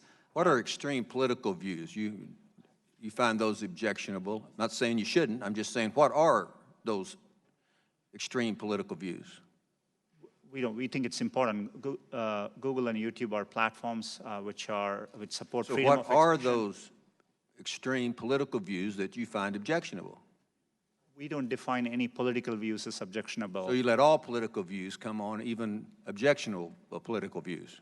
We have areas which we have defined as not allowed on our platforms. For example, on YouTube, there are clear definitions around hate speech, but it's defined as speech which has the primary goal of inciting hatred or violence towards groups of people. You would agree that hate speech has many different definitions depending on who's doing the defining, wouldn't you agree?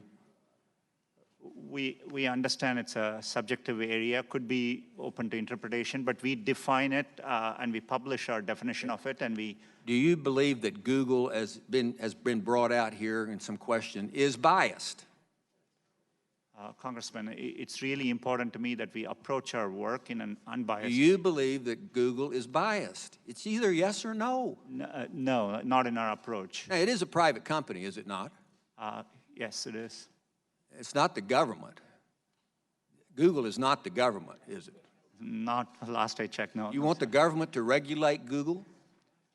Today, we are subject to a lot of regulation across many different agencies. But you're not subject to the definition of what bias is by the government coming in and saying, Google cannot be biased, and we, the government, are going to decide what's biased and what's not biased.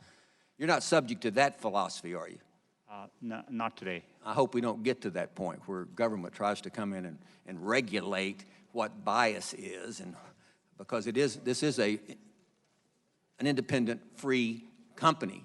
I think that is, you know, Google may have, to me, it's just a part of doing business like any other media outlet. They can say what they want.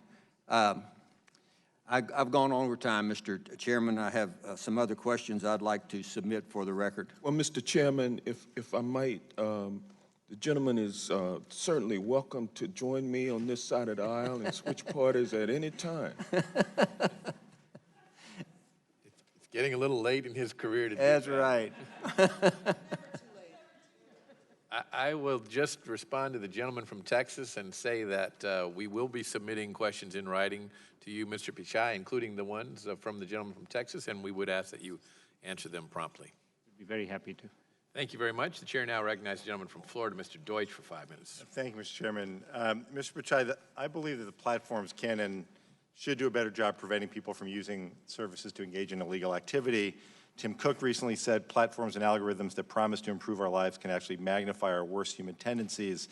Some of your peers are publicly reckoning with the ways their companies are not neutral platforms and are accountable for the content on the services. In congressional testimony, Mark Zuckerberg said his company is responsible for the content on its platform. In a Washington Post interview, Uber CEO Dara Khosrowshahi said we have to stand for the content of our platforms. We can't just say we're a platform and our job is done. Mr. Pichai, will you, in front of our committee this morning, join your peers and affirm that Google is accountable for the content on your platforms? We have a commitment to our users to provide accurate and trustworthy information, high-quality information, and we work hard to uphold those commitments. I'll take that as a yes. I want to return to the privacy discussion that's gone on. And Mr. Pichai, I went to to do a privacy checkup while we're sitting here, and you're right, it's quite good. But I want to talk about what it does and what it doesn't do, and perhaps you can help me work through this a bit. On my settings now on Google, my location history is paused, my device information is paused, my voice and audio activity are paused, my YouTube watch history is paused, that's probably a good thing, and my YouTube search history is paused. That said, it doesn't mean that you're not collecting data on me, does it?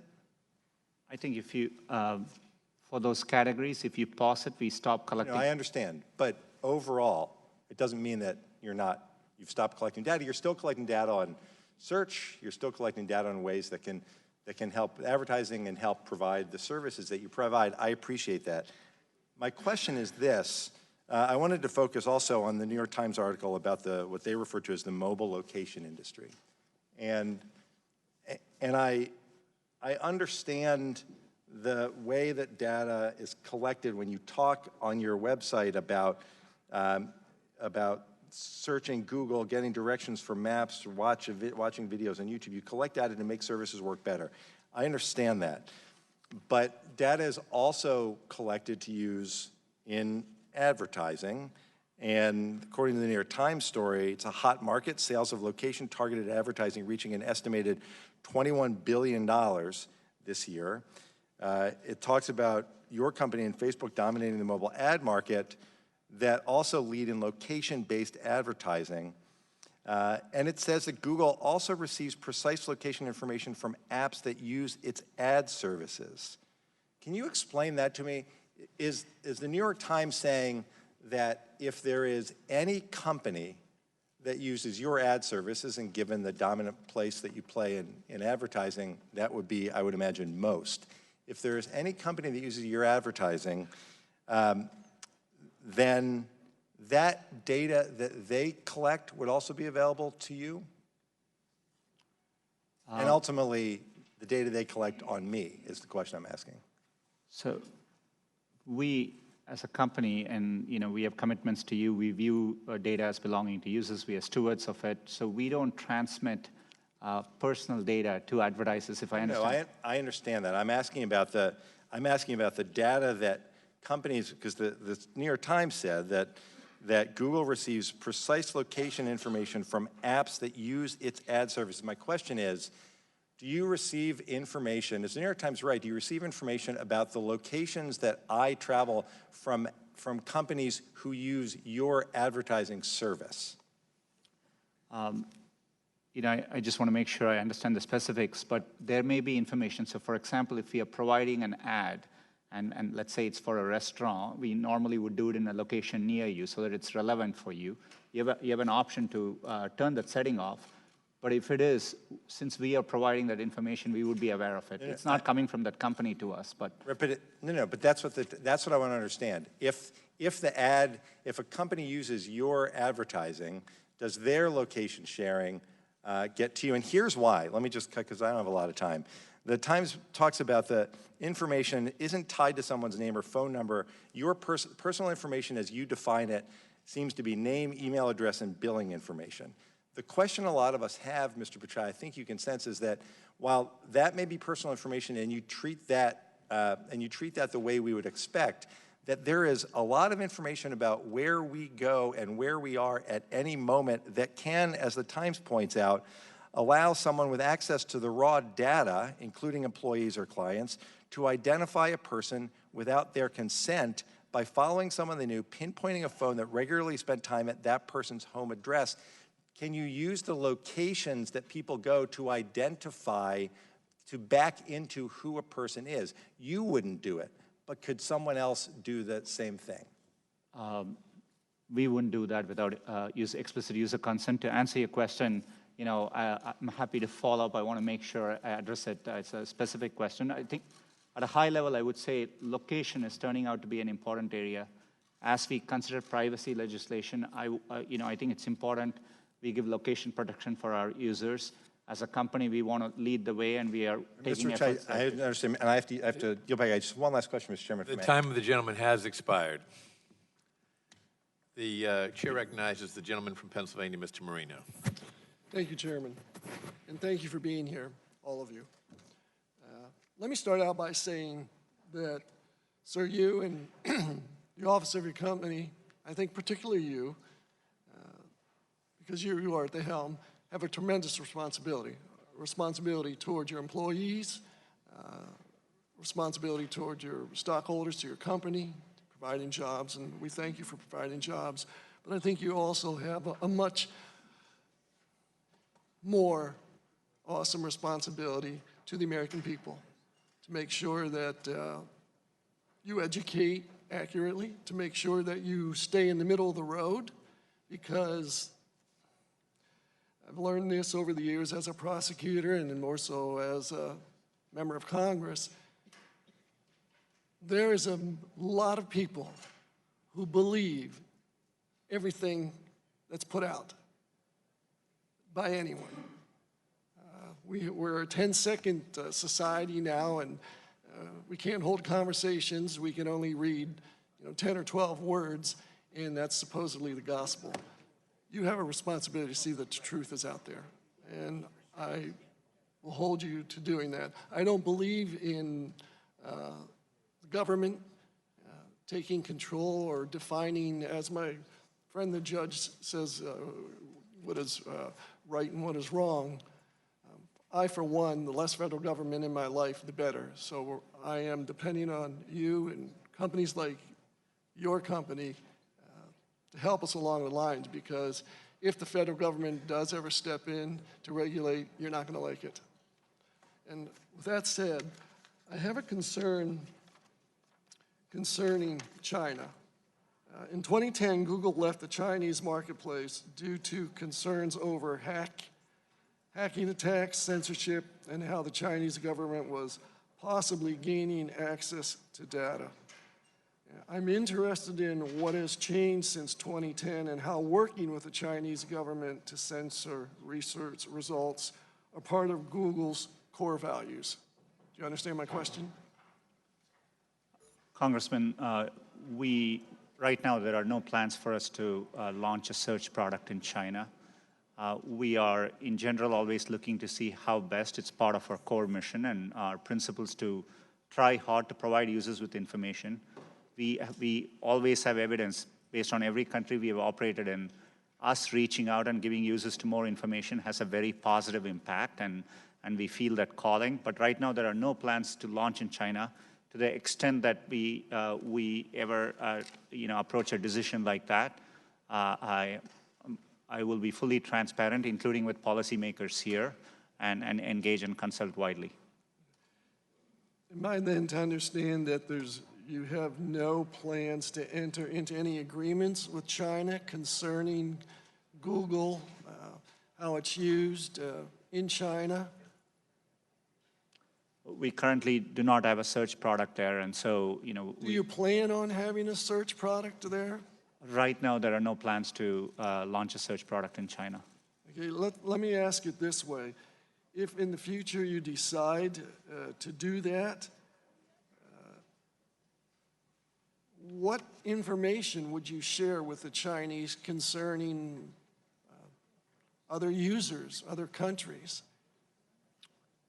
Anytime we look to operate in a country, I mean, we would look at what the conditions are to operate. There are times in the past we have debated the conditions to operate, and we explore a wide range of possibilities.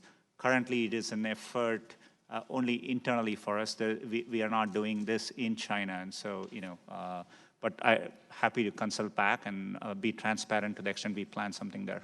I'm sure you are aware that right now there are thousands, maybe hundreds of thousands of people that the Chinese government has on computers trying to hack in the U.S. and any other countries. Same thing taking place to a lesser degree in Russia, simply because of the population. What can Google do to help curtail that, if not eliminate, countries from hacking into other countries? As a company, we have faced significant attacks before.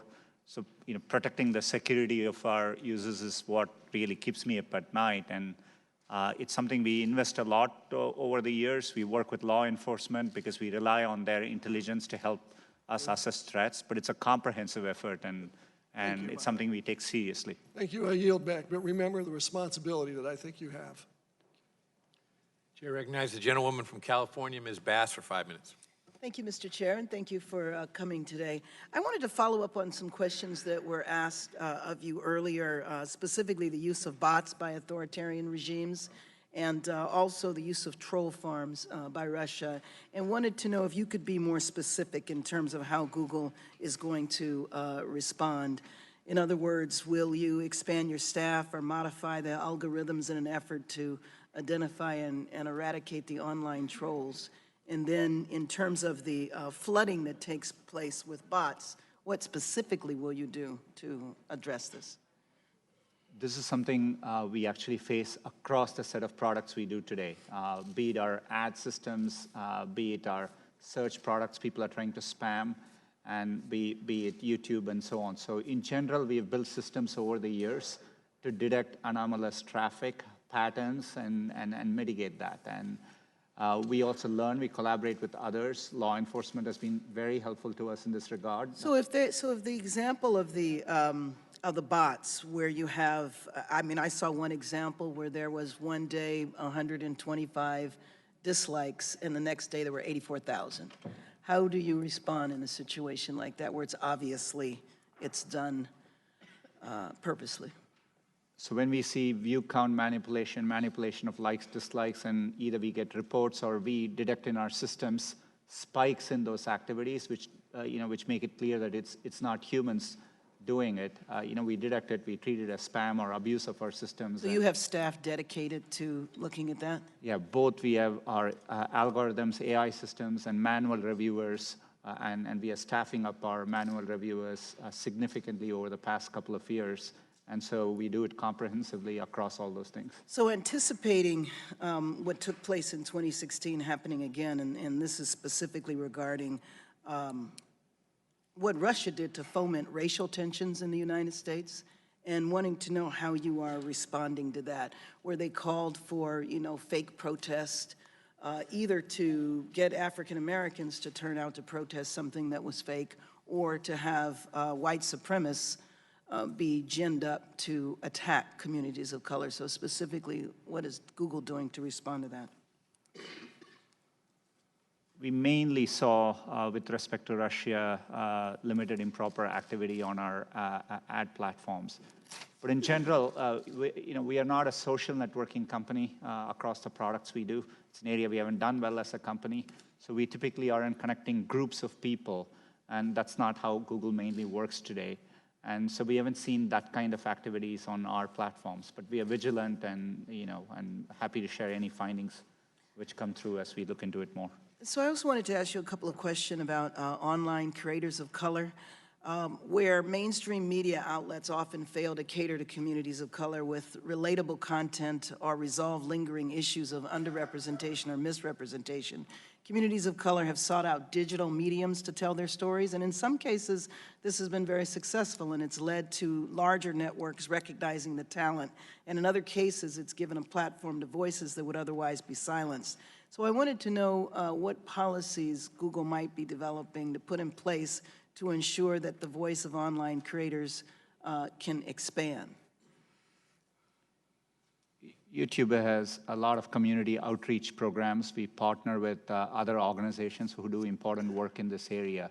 But today, when we look at YouTube, we do see a platform with a very diverse set of perspectives and opinions. It's partly the strength of the platform and the reach it provides to voices. And Could I get the information about your outreach, specifically who you do outreach to?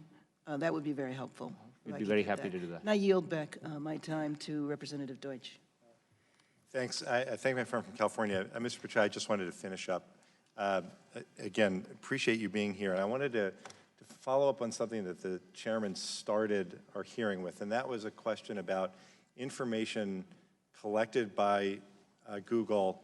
I think the report that he referred to talked about information collected specifically on Android phones, even if those phones aren't on Wi-Fi or the cell service isn't on.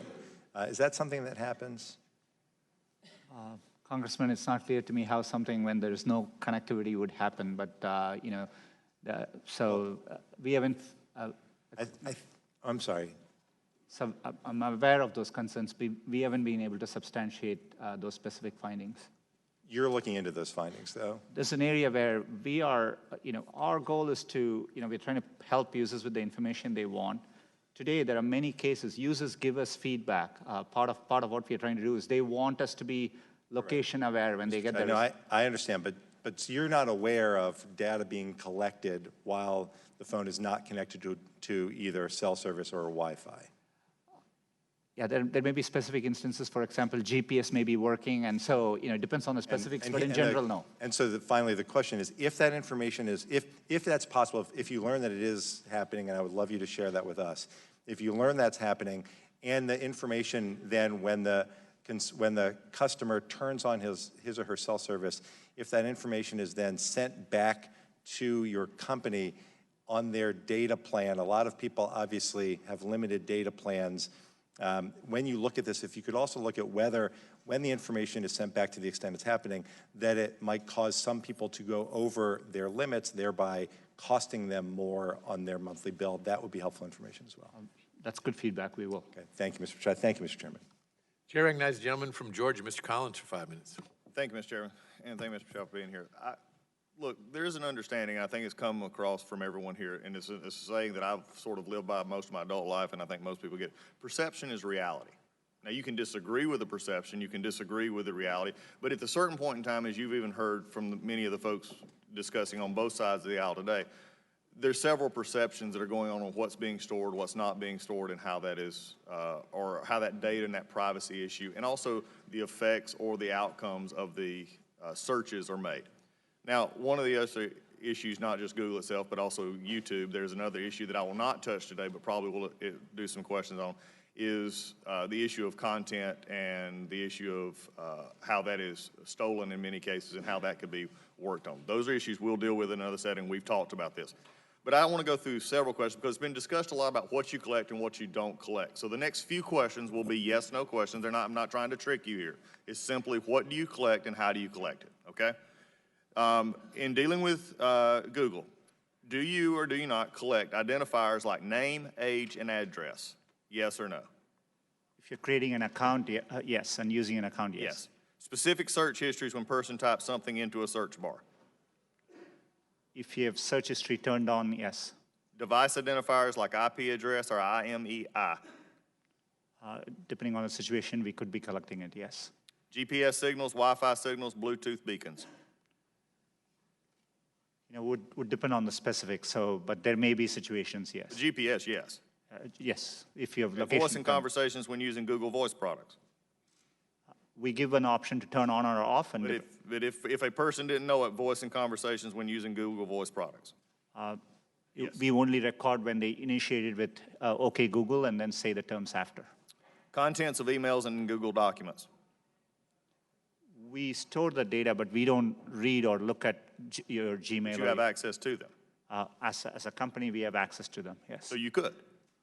Saying you don't or don't, I'm not asking do you or don't. I'm saying you could, though there is a possibility. We have clear established policies on how we would do that data. And their privacy policy, speaking of that, has changed 28 times, including 8 times since January 2016. So I think the policies, and this is why I'm asking these questions. Is there any type or origin of data which Google would refuse to collect that is not already prohibited by laws like COPA or HIPAA?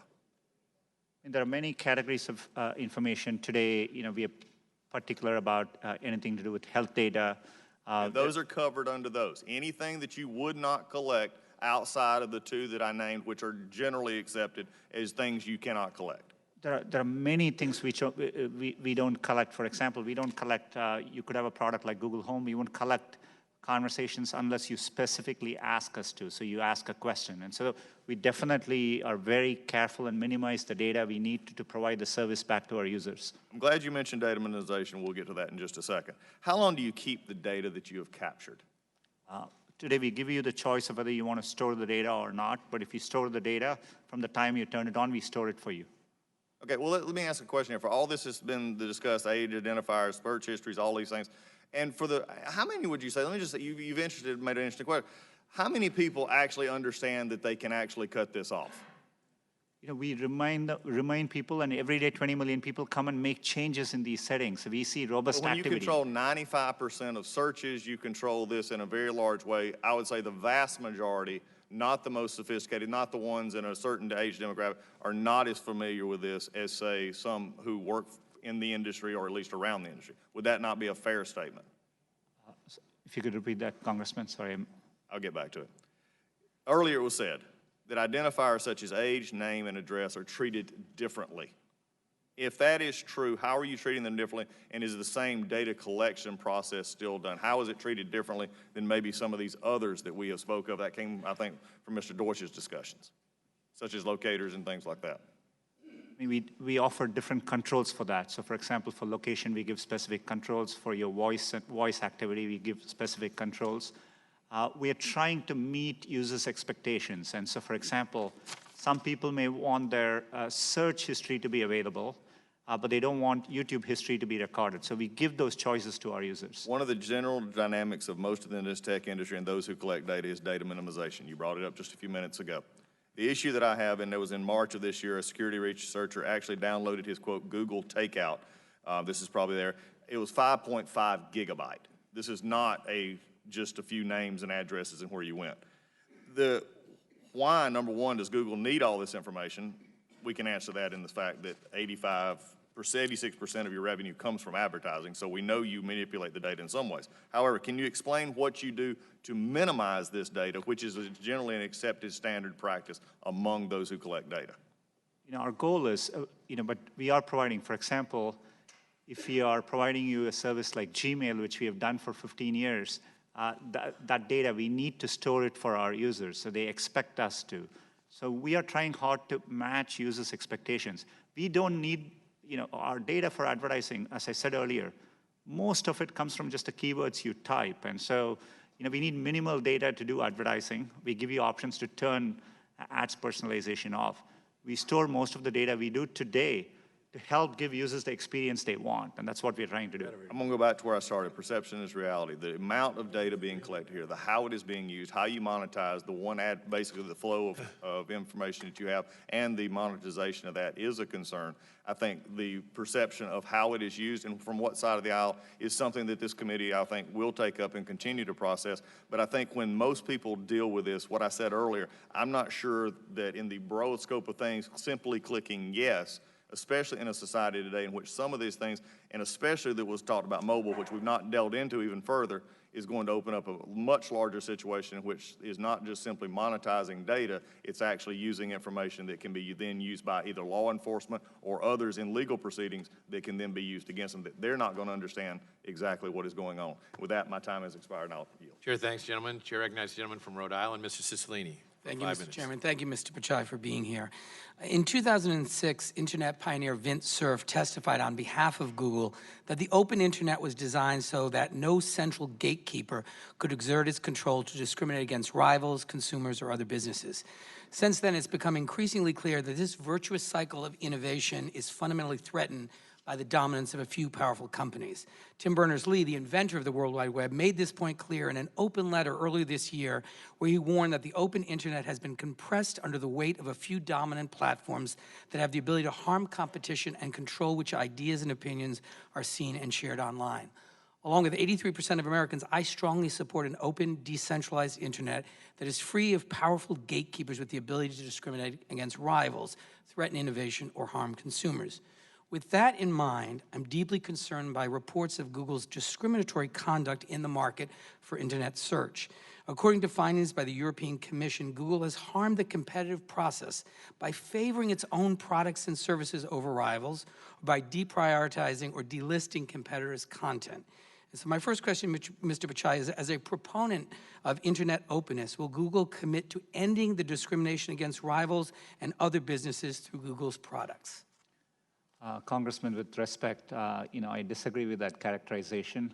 We provide users with the best experience they are looking for, the most relevant information, and that's our true north, and that's how we approach our products. But does that include the use of discriminatory practices? Is that part of your business model? Definitely not. And in the European Commission, we are appealing that decision. When they looked at shopping as a category, they excluded Amazon as a potential entrant in the space. So the specifics matter here. We are interested in providing users with the best information they're looking for, be it from another company and be it from a competitor. That's what we are interested in doing. Well, I strongly believe in structural antitrust enforcement. I also plan to work with the Federal Trade Commission to develop legislation to address this type of discriminatory conduct online. Will Google commit to working together with Congress on legislative proposals designed to ensure that online firms with significant market power are not able to harm the competitive process through discriminatory conduct?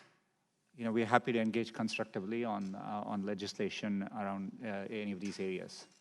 Thank you. I'd like now to turn to the question of China. Mr. Pichai, the operating environment in China has deteriorated with respect to surveillance, censorship, and the like since Google first made the decision in 2010 to leave. In September, I sent you a letter along with 15 other colleagues raising serious concerns about reports that Google is planning to re-enter the Chinese market with an app-based search engine that would likely have to comply with strict censorship and surveillance requirements imposed by the Chinese government. Since then, a widespread chorus of opposition to such a move has emerged, including from lawmakers, leading human rights activists, and a group of Google's own employees. The environment has deteriorated your launching an app in that environment would seem to be completely inconsistent with Google's recently launched AI principles, which say you will not design or deploy technologies whose, and I quote, purpose contravenes widely accepted principles of international law and human rights. It's hard for me to imagine you could operate in the Chinese market under the current government framework and maintain a commitment to universal values such as freedom of expression and personal privacy. So I want to ask very specifically, are any employees currently having product meetings on this Chinese project? And if not, when did those end? We have undertaken an internal effort, but right now there are no plans to launch a search service in China, as I said earlier. Are there any current discussions with any member of the Chinese government on launching this app? Currently, we are not in discussions around launching a search product in China. Are there any current discussions with members of the Chinese government about this? This effort currently is an internal effort, and I'm happy to consult as well as be transparent to the extent we take steps towards launching a product in China. And who at Google is leading the Dragonfly effort? It's our efforts around building search. It's undertaken by our search teams, but these are distributed efforts. It's a limited effort internally currently. Will you, Mr. Pichai, rule out launching a tool for surveillance and censorship in China while you are CEO of Google? Congressman, I commit to engaging. One of the things which is important to us as a company, we have a stated mission of providing users with information. And so we think it's in our duty to explore possibilities to give users access to information. And, I have that commitment, but, as I said earlier on this, we'll be very thoughtful and we will engage widely as we make progress. Well, I appreciate that. And let me be clear, this goes beyond Google and frankly beyond China. At a moment of rising authoritarianism around the world, when more leaders are using surveillance, censorship, and repression against their own people, we're in a moment that we must reassert American moral leadership. And I think it's important that because other countries will look at that relationship. And Mr. Chairman, with that, I'd ask unanimous consent to submit for the record the letter of 15 colleagues and I sent to Mr. Pichai, his response, and a letter from more than 50 human and civil rights organizations opposing the launch of a censored Google search engine for the Chinese market. And would just note, Mr. Chairman, that in the submission of this for unanimous consent, the NGO letter reports that, and I quote, the Chinese government is actively promoting its model of pervasive digital censorship and surveillance around the world. Many governments look to China's example, and a major industry leader's acquiescence to such demands will likely cause many other regimes to follow China's lead, provoking a race to the bottom in standards. It would also undermine efforts by Google and other companies to resist government surveillance requests in order to protect users' privacy and security, emboldening state intelligence and security agencies to demand greater access to user data. So the implications, Mr. Pichai, as you understand, are well beyond China, and I'd ask that they be made a part of the record. Without objection, so ordered. Chair now recognizes the gentleman from Florida, Mr. Getz.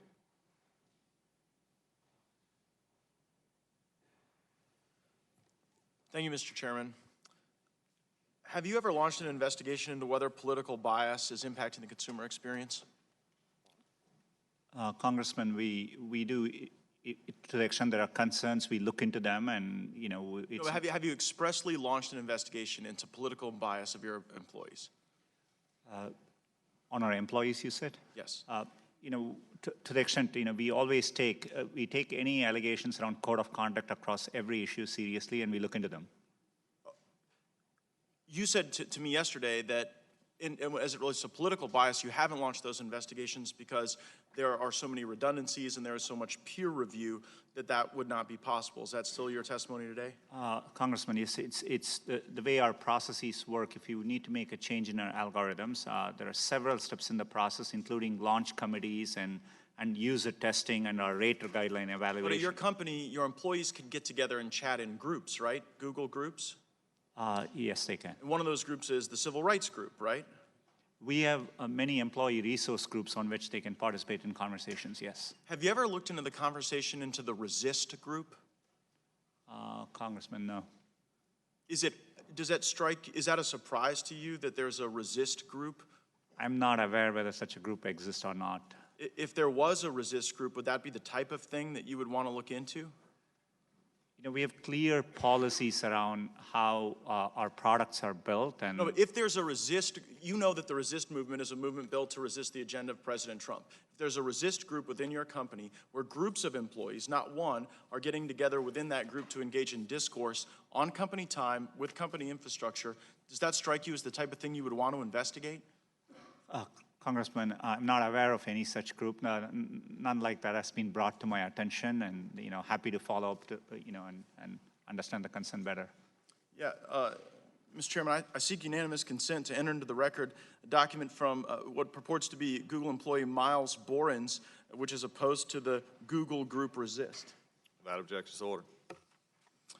I'm also reading now from the discussion that occurred over Breitbart and Google Ads, and I'm quoting from one of your employees who purportedly posted, anyone want to hold their nose and look through Breitbart.com for hate speech? Why would someone need to hold their nose to do that work?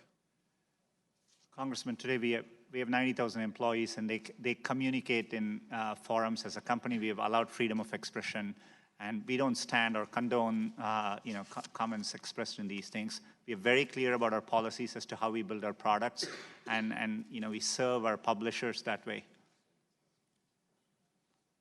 Well, if you haven't launched an investigation in any of your employees, because it would take a group of employees to engage in improper conduct, and if those groups of employees are engaging in discussion on your platform, and if one of those platform groups is Resist, and if on that Resist movement site or any other sites in your platform, there's discussion of suppressing conservative speech, why would that not be something that you would launch an internal investigation in, publish the reports, sanction those employees that may or may not be engaged in improper conduct, so that we can all have greater comfort in the user experience? Congressman, first of all, I want to assure you, we have checks and balances so that employees, and we, not just on this issue, across any issue, we protect the sanctity of our systems, our product development process, and we would do that.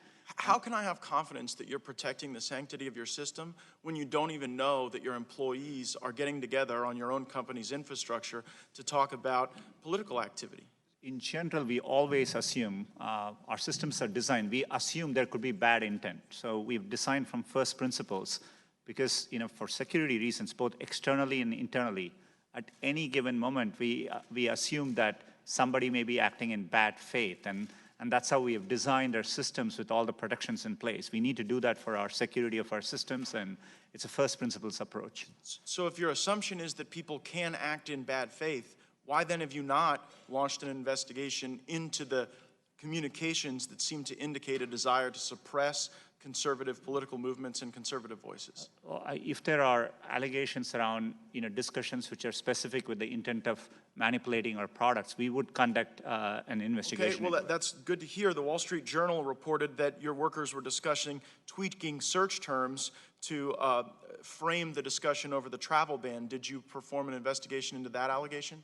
We looked into it. There was no attempt at anything to influence our products. There are at times during important news events, for example, during events like hurricanes, et cetera, we have a set of tools, crisis response tools. During the travel ban, even the Department of Homeland Security was looking to put out information because there was some confusion around the event. So there was some discussion around things like that too. And so well, I would strongly suggest that one of the crisis response tools that you use is in an investigation into the discourse of your employees on resisting the Trump presidency, resisting the Trump agenda, and then smothering some of the conservative outlets that seem to amplify that content. I yield back, Mr. Chairman. Gentleman yields back. The chair now recognizes the gentleman from California, Ms. Swalwell. Thank you, Mr. Chairman. Welcome, Mr. Pichai. I represent a congressional district in the San Francisco Bay Area where a number of my constituents work at Google, and was hoping we could dive into some concerns that I hear from them, but also that I hear from constituents who just have concerns about privacy. Does the United States need a national privacy law? Congressman, I'm of the view, given how important privacy is, that we are better off with more of a single overarching. Excuse me, would you mind moving the microphone in front of your mouth so we can hear you better? Thank you. Thank you. I'm of the opinion that we are better off with more of an overarching data protection framework, which for users, and I think that would be good to do. And in Europe, just last year, they implemented the General Data Protection Regulation, known as GDPR, and the goals were for consumers to know, to understand, and consent. And would you agree that if there was a framework in the United States to have a national privacy law, that would be the critical framework to have: know, understand, and consent? We've had quite a bit of experience now working with GDPR, and we have done it for many, many months. And, I think there are, I think it's a well thought out, crafted piece of legislation. I do think there's some value for companies to have consistent global regulations. I think it's also important for users as they navigate services globally. And so I do see value in aligning where we can. Mr. Pichai, as part of Russia's attack on our democracy in 2016, it used ads on your platform, on Facebook's platform, on Twitter's platform, and money was provided in rubles and from Russia addresses. What has Google done to make sure this doesn't happen again? And just last week, Secretary Mattis confirmed that Russia continued its attack on our democracy in the most recent midterm elections. Congressman, as I said earlier, it's an area where we invest a lot. I mean, we did see limited improper activity, and obviously we learned from that. We've been very transparent with our findings. Leading up over the past couple of years, anytime we have found other activity, which is material, we disclose it, and we are constantly evolving the practices we do. But I do say our efforts have been pretty successful so far. Google as a whole through both our election cycles. But it's an area where it's never enough, and so you're constantly vigilant and doing more. And Mr. Pichai, I don't think anyone disagrees that seeing an answer on a results page for certain queries can be useful. For example, if I type in, what is 25 times 15, and Google spits out 375, that's useful. But today, if my wife was to search for a pediatrician in Dublin, California, instead of being matched with the most relevant information from across the web, according to Google's algorithms, my wife or any mom would see a map that is powered by Google's ecosystem of local reviews. And in response to claims that Google has put its own results ahead of its competitors, when its PageRank algorithm believes the competitors should be ranked higher, Google has told certain international enforcers that local search results come from a specialized index, which is distinct from its organic web index. And I was hoping today you could clarify for me, is it technically possible for Google to compare local business content it collects against that of content collected by third-party services using a PageRank-like quality score? We employ a wide variety of signals. We are interested in providing users. We respond to user feedback. So as a user, you could be on a mobile phone with very limited connectivity. You could be a busy parent on your way, and you're checking for some information, maybe trying to find a doctor because your kid is sick. And so we are looking to see how we can get that information to you as quickly as possible. That's the use case which drives our product development. And if that information is best available from another company, we make it available. There are times we are able to provide that information because we have better information. And so we are constantly looking, and we do that to the best of our ability. Thank you. I yield back. Gentleman yields back. At this time, the chair recognizes the gentleman from Louisiana, Mr. Johnson. Thank you, Mr. Chairman. Mr. Pichai, we want to thank you for appearing today and for taking the time to answer and meet with us individually, answer our questions. I think you and I both agree it's important for your company and for the people for us to have this public hearing and to get all this information on the record, so to speak. So as we discussed in my office yesterday, my conservative colleagues and I are fierce advocates of limited government. And we're also committed guardians of free speech and the free marketplace of ideas.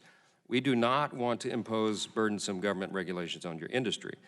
However, we do believe we have an affirmative duty to ensure that the engine that processes as much, as we've said today, 90% of all internet searches is never used to unfairly censor conservative viewpoints or suppress political views.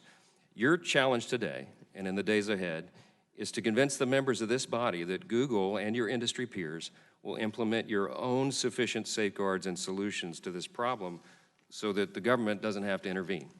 Here's a question. In previous hearings and discussions, Google has described the Trusted Flagger program as a source for recommending content be removed from your platform. Recently, Google released a transparency report on content removal, which revealed that Out of the 7.7 million automated flagging removals from your platform, YouTube, around 70% of that content was removed before it had received any views from the public.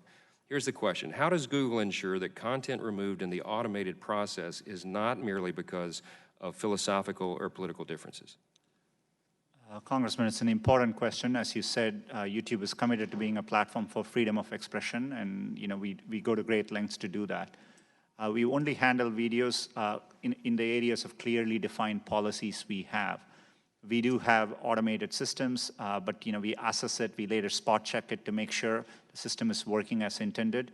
We respond to feedback. As content creators, you can appeal if you think something was removed erroneously. But it's really important to us that we provide a platform for freedom of expression, but enforce the rules of the road on areas where we have said, but we are very transparent about the areas and the clear policies with which we do those things. You've spoken a lot today about objectivity. That's the goal. We applaud and appreciate that. As you know, Alphabet's incubator Jigsaw has introduced Perspective. It's a tool that uses machine learning to filter online discussions for, quote, toxicity, unquote. This to me raises issues of how Google's parent company is using machine learning to filter speech that is viewed as unproductive, such as ad hominem attacks or offensive language or the like. When creating a tool like Perspective, what steps is Google taking to protect conservative viewpoints from being considered toxic by subjective reviewers as the program progresses?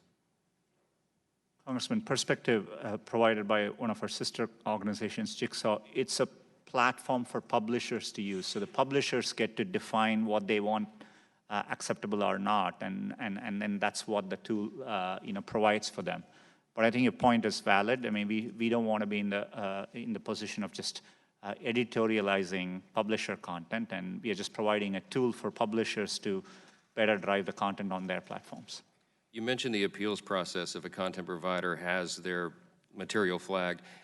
How quick does that appeals process work? In other words, what's the review period? I think it varies. We prioritize areas which are sensitive. For example, areas like terrorism is something we prioritize very significantly and higher up in the queue. But we are ramping up our resources, and our goal is to do it as soon as possible. But sometimes it can be a matter of hours. If it's areas around copyright, we have implemented Content ID. We have a system by which we can automatically detect and respond right away back to copyright owners. So it's a constant work in progress. In the committee's last hearing with Google's Ms. Juniper Downs, we discussed this. I raised the case of the Alliance Defending Freedom's content being removed after being reported by a trusted flagger on YouTube. The flagging organization was the Southern Poverty Law Center, which has a kind of an infamous reputation for being, I would say, a radical left organization that opposes conservative viewpoints. What criteria does Google use when granting trusted flagger status to third parties such as the SPLC? Today we first want to clarify one thing. Our trusted flaggers don't remove content. They can flag content for us to review, and we review flag content. It's mostly used by law enforcement, many nonprofit agencies in areas, important areas like child safety, terrorism, and so on. Southern Poverty Law Center is a trusted flagger. People can register. Last we checked, they've never flagged a single video on our platform. We have reached out to a wide variety of organizations, including conservative organizations. We would be happy to take your suggestions to add organizations as trusted flaggers. Appreciate that. We need a little objectivity in the reviewers, and I'll yield back. Gentleman's time has expired. The chair now recognizes the gentleman from California, Mr. Liu. Thank you, Mr. Chair. This is now the fourth hearing in a series of ridiculous hearings on the free speech of internet companies. A significant portion of this hearing was a waste of time because the First Amendment protects private individuals and corporations' free speech rights. Now, there are things that Google does unrelated to speech that I disagree with. But when it comes to search algorithms, your prioritization, what videos you want to show, the First Amendment protects you. So I'm going to ask you a series of questions. Some of them are fairly basic, and I apologize, but I feel like I have to educate some of my colleagues on how the U.S. Constitution works, and feel free to answer yes or no. So my first question is, we here on the Judiciary Committee are the government, and Google is a corporation, correct? Yes or no? Yes. All right. The First Amendment limits what government can do in regulating the content of speech. It does not limit Google, but Google does have to follow corporate laws and other laws. And under those laws, you and your board of directors have a fiduciary duty to your shareholders, correct? Yes. Okay. And one of the ways that Google generates a profit is when consumers use your search engine, they watch videos, some of them click on ads, they use your applications. Isn't that one way you generate profit? That's one of the business models we use. And if consumers were not getting the search results they wanted, or not getting the videos they wanted to see, they might start moving to your competitors. Isn't that right? Every Monday when I run my management meetings, yes, we worry about, users have a lot of choices, so we work hard to earn their trust every week. And so let's say you figure out that the number one thing users want to see are dog and cat videos. Under the U.S. Constitution, you have the absolute right to promote dog and cat videos. I'm not saying you do that, but you do have the right to do that if you wanted to. Isn't that correct? Congressman, I'm not the expert on First Amendment, but generally I think that's right. I thank you. So last week when I got notice we're going to have another one of these hearings, I did a search on Google. I searched for Congressman Steve Scalise. He is a Republican. And I hit the news tab, and the first 4 articles that come up are generally pretty positive. The first one is from Town Hall, a generally conservative publication, about his book, Back in the Game. Second article is also about his book, Back in the Game. Third is about him talking about election results. Fourth is from Fox, another positive article about his book, Back in the Game. You don't have a group of people at Google that are sitting there thinking, hey, we like Steve Scalise, so we're going to generate positive articles on these search results. That's not what's happening, right? I'm very glad to see Congressman Steve Scalise fully recovered and back, but we don't deal with individual queries and, with any viewpoint, and so these are our algorithms. Nowhere in your programming code does Congressman Steve Scalise even show up. Isn't that right? Yes, that's right. Okay. Now I'm going to do a real-time Google search for a very similar term. I'm going to change one word. So I'm going to search for Congressman Steve King. I'm going to hit the News tab. First article that pops up is from ABC News. It says, Steve King's racist immigration talk prompts calls for congressional censure. That's a negative article. But you don't have a group of people at Google sitting there thinking and trying to modify search results. Every time Steve King comes up, a negative article appears. That's not what's happening, right? We always operate for any query with the same set of principles. We are trying to reflect what is currently, if it is newsworthy, what is currently being discussed about that phrase. Thank you. So let me just conclude here by stating the obvious. If you want positive search results, do positive things. If you don't want negative search results, don't do negative things. And to some of my colleagues across the aisle, if you're getting bad press articles and bad search results, don't blame Google or Facebook or Twitter. Consider blaming yourself. I yield back. Gentleman's time has expired. Chair now recognizes the gentleman from Arizona, Mr. Biggs. Thank you, Mr. Chairman. Thanks for being here, Mr. Pichai. I don't disagree with one point made by the last interrogator. Questioner, let's call him questioner, that's easier to say. In the sense that I think you have a First Amendment right to do what you guys want to do. So you're a private company. There's very few constraints on the First Amendment, although there are lots of constraints ultimately when we start looking at it, everything from libel to slander to threatening, intimidating, to yelling fire in a crowded theater. We have constraints on First Amendment speech. But you've seemed, as we've gone through here today, to say that Google doesn't have bias. You yourself have said you personally don't have bias or animus, and you've also tried to implement policies to prevent bias and animus as well. Isn't that true? Yeah, we work hard to build our products in a neutral way, and I'm committed to doing it that way. Right, and in some respects, we haven't heard much discussion about the human intersection with the creation or manipulation or editing of algorithms. But there is human interaction with the humans create the algorithms, and you might have some artificial intelligence that might adduce some additional information as it goes. But originally, the creativity comes from the humans, right? Yeah, that's right. Well, how can we be assured that foreign adversaries will not use your platform against Americans or American national interests?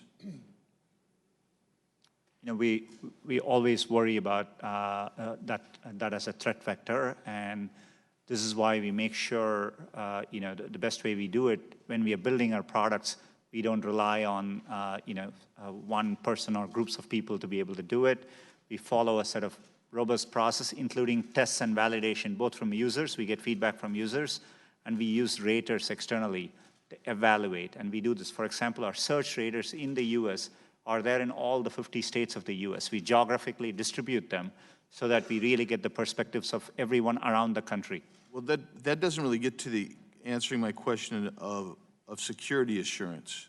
And so I guess if manipulation of your information systems was not possible or effective, we would not be seeing so many countries investing in the capability of manipulation, whether it's Russians or Chinese or Iranians or others that are, attempting to manipulate your system.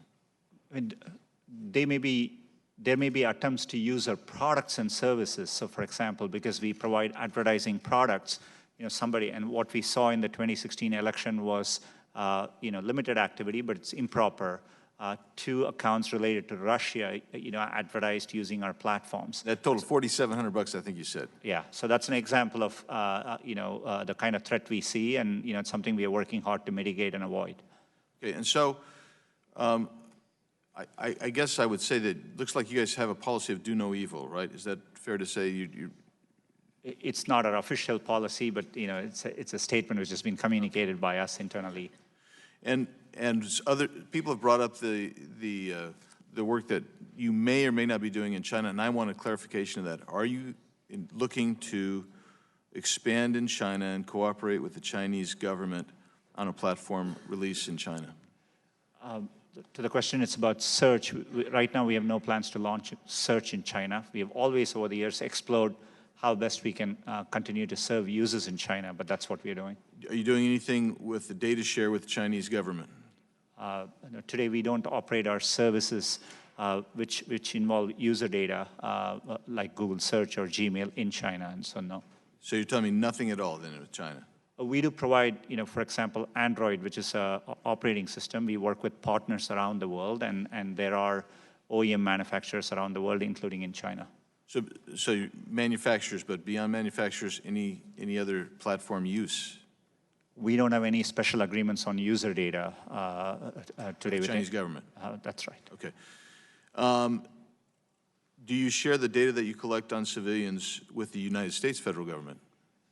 We comply with valid law enforcement request, and and with due process, we comply with valid law enforcement. What's the extent of that?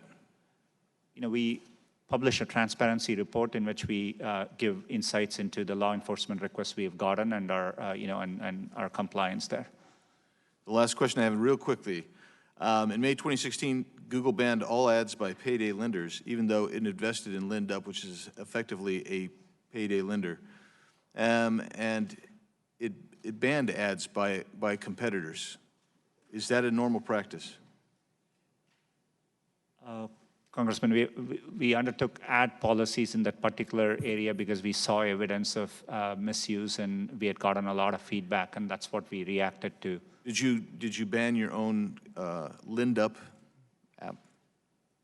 I don't think Google is involved. I think one of our sister companies is has an investment in LendUp. Right. I think that's my understanding. Okay, was it banned? The gentleman's time has expired. I can follow up. I'm not aware of the specifics there. Happy to follow up. Thank you. The gentleman's time has expired. The gentleman from Maryland, Mr. Raskin, is recognized. Thank you, Mr. Chair. Welcome, and thank you for your testimony today. Do you know what frazzle drip is? I'm not aware of the specifics about it. I heard some references about it from my team over the past 24 hours. I just learned about it in the Washington Post this morning. There's an article with this headline, "A Platform for Free Speech That Extremists Routinely Exploit." And in it, the article explains that the recommendation engine for YouTube, which is owned by Google, correct? Yes, Yeah. sir. The recommendation engine for YouTube recently suggested videos claiming that politicians, celebrities, and other elite figures were sexually abusing or consuming the remains of children, often in satanic rituals, according to watchdog group Algo Transparency. The claims echo and often cite the discredited Pizzagate conspiracy, which 2 years ago led to a man firing shots into a Northwest Washington, D.C. pizzeria in search of children he believed were being held as sex slaves by Democratic Party leaders. One recent variation on the theory, which began spreading on YouTube this spring, claimed that Democrat Hillary Clinton and her longtime aide Huma Abedin had sexually assaulted a girl and drank her blood, a conspiracy theory its proponents dubbed frazzle drip. Now, the article goes on to describe how this frazzle drip conspiracy is all over YouTube, and some of the frazzle drip clips purport to show grainy images of Clinton and Abedin committing crimes and speak of invoking the death penalty. One video, which has been viewed 77,000 times and remains online today, has a voiceover that says, "Will these children become the dessert at the conclusion of the meal?" So, and this is just one example that they use of extreme right and paranoid conspiracy groups using YouTube as a place to trade their videos and to promote propaganda.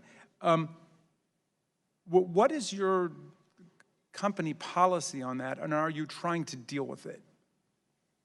You know, we are constantly undertaking effort to deal with misinformation, but you know, we have clearly stated policies, and we have made lots of progress in many of the areas where, you know, over the past year. So, for example, in areas like terrorism, child safety, and so on, we are looking to do more. You know, this was a recent thing, but I'm committed to following up on it and making sure we are evaluating these against our policies. But Yeah. it's an area we acknowledge there's more work to be done, and you know, and we'll definitely continue doing that. One of the videos discussed included images of a body on a table before restrained children and of Hillary Clinton with a bloodied mouth and fangs, claiming that she and Abedin drank the blood of their victim. That was removed, but then another consisting of an exact copy of the video remained online, or apparently remains online. I mean, is your basic position that this is something you want to try to do something about, but basically there's just an avalanche of such material and there's really nothing that can be done, and it should be buyer beware or consumer beware when you go on YouTube? You know, we do grapple with difficult issues. Maybe we have to look at it on a video-by-video basis, and we have clearly stated policies. So we would need to evaluate whether the video, the specific video, violates any of our policies. And we do strive to do it for the volume of content we do get. And you know, we get around 400 hours of video every minute. But it's our responsibility, I think, to make sure you know, YouTube is a platform for freedom of expression, but it's responsible and contributes positively to society. Some of my colleagues are upset about negative references to Donald Trump, not Hillary Clinton or not Barack Obama. And obviously, you know, one potential strategy today is to try to heckle you into somehow playing favorites with Donald Trump and Republicans. I think that that would be a silly and ridiculous takeaway from this. On the other hand, there is material which is a true public danger.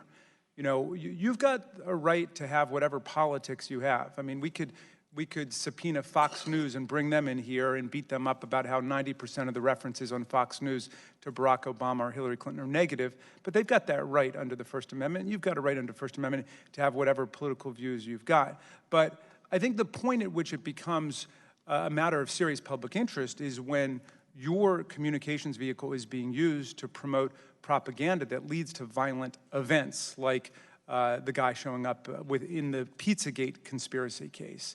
And so I guess my question is, are you taking that threat seriously? I mean, Gentleman's time is expiring, but you can answer the question. Thank you. We have very clear policies against hate speech, things which could incite harm or hatred or violence. And, you know, that's an area where we are clearly taking a lot of action.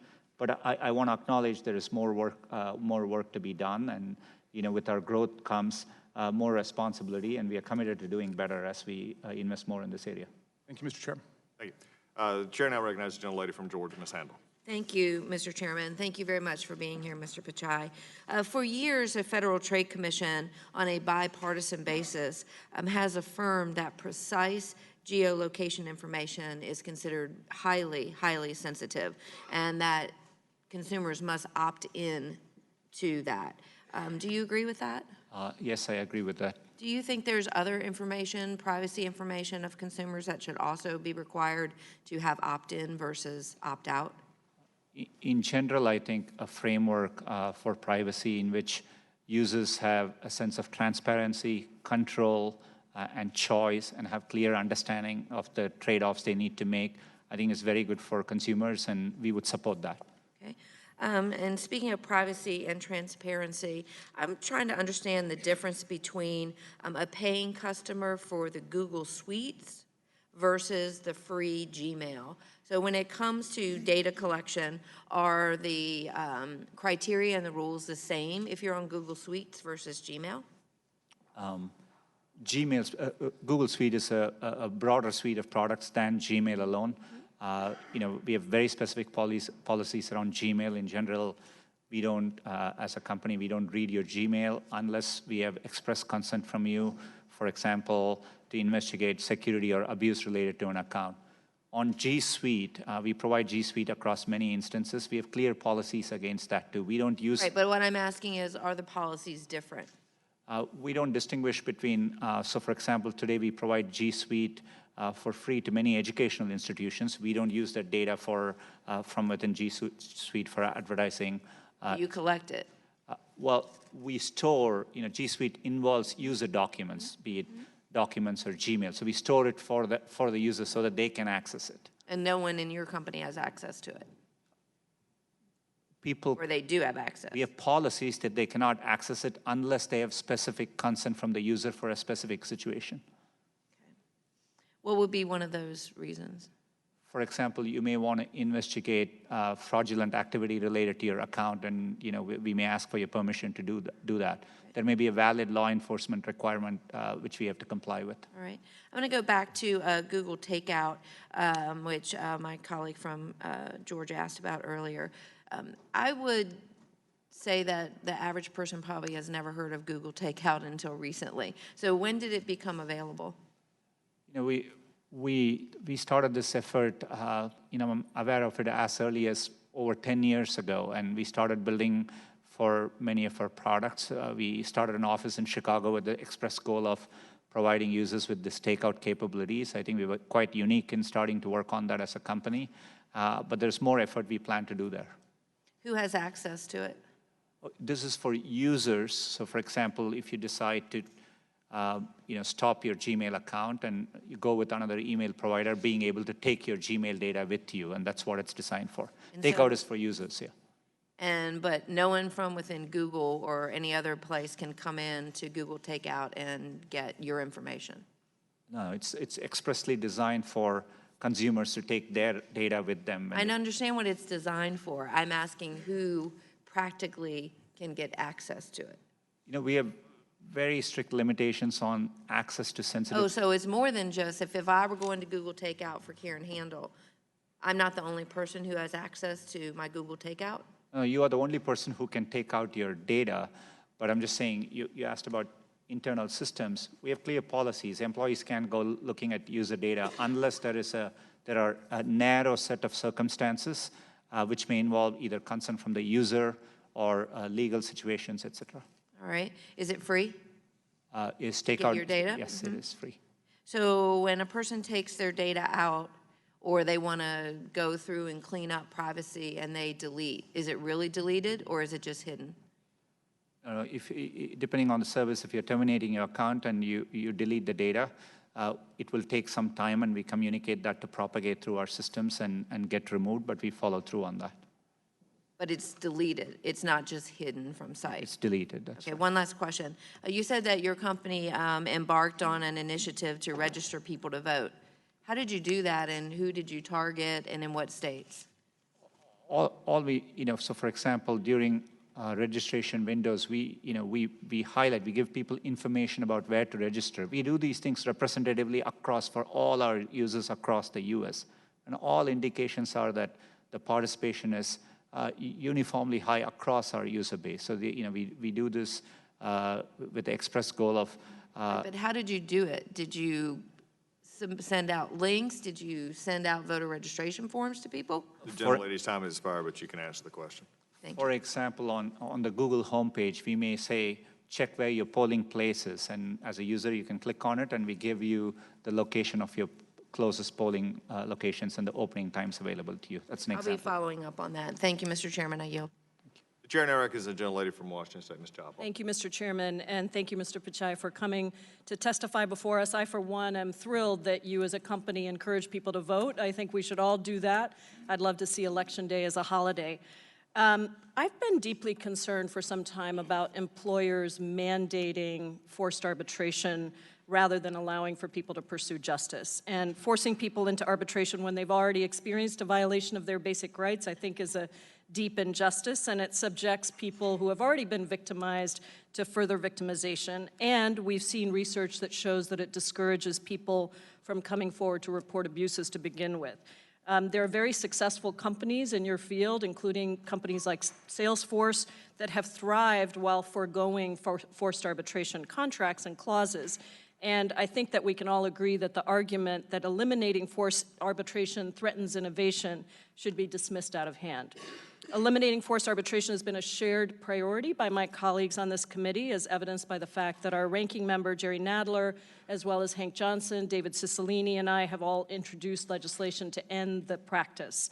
And I was very heartened to see that Google ended forced arbitration, but only in the context of sexual harassment. And so I hope you agree with me that upholding people's fundamental right to safety in the workplace and freedom from discrimination, whether it's based on gender or sexual orientation or race or religion or any other metric, really benefits all of us. And so I wanted to point out that it's particularly critical for companies like Google to take that moral leadership in this space, since there are limitations for affected people to pursue system-wide change through tools like class action lawsuits. And I recognize that this is not exclusive to Google and that it extends to many, many other employers. But since you're here before the committee today, which has jurisdiction over this issue, I want to ask you if you will voluntarily commit to expanding the policy of ending forced arbitration for any violation of a person's rights, not just around sexual harassment, but really for all of your employers and your contractors.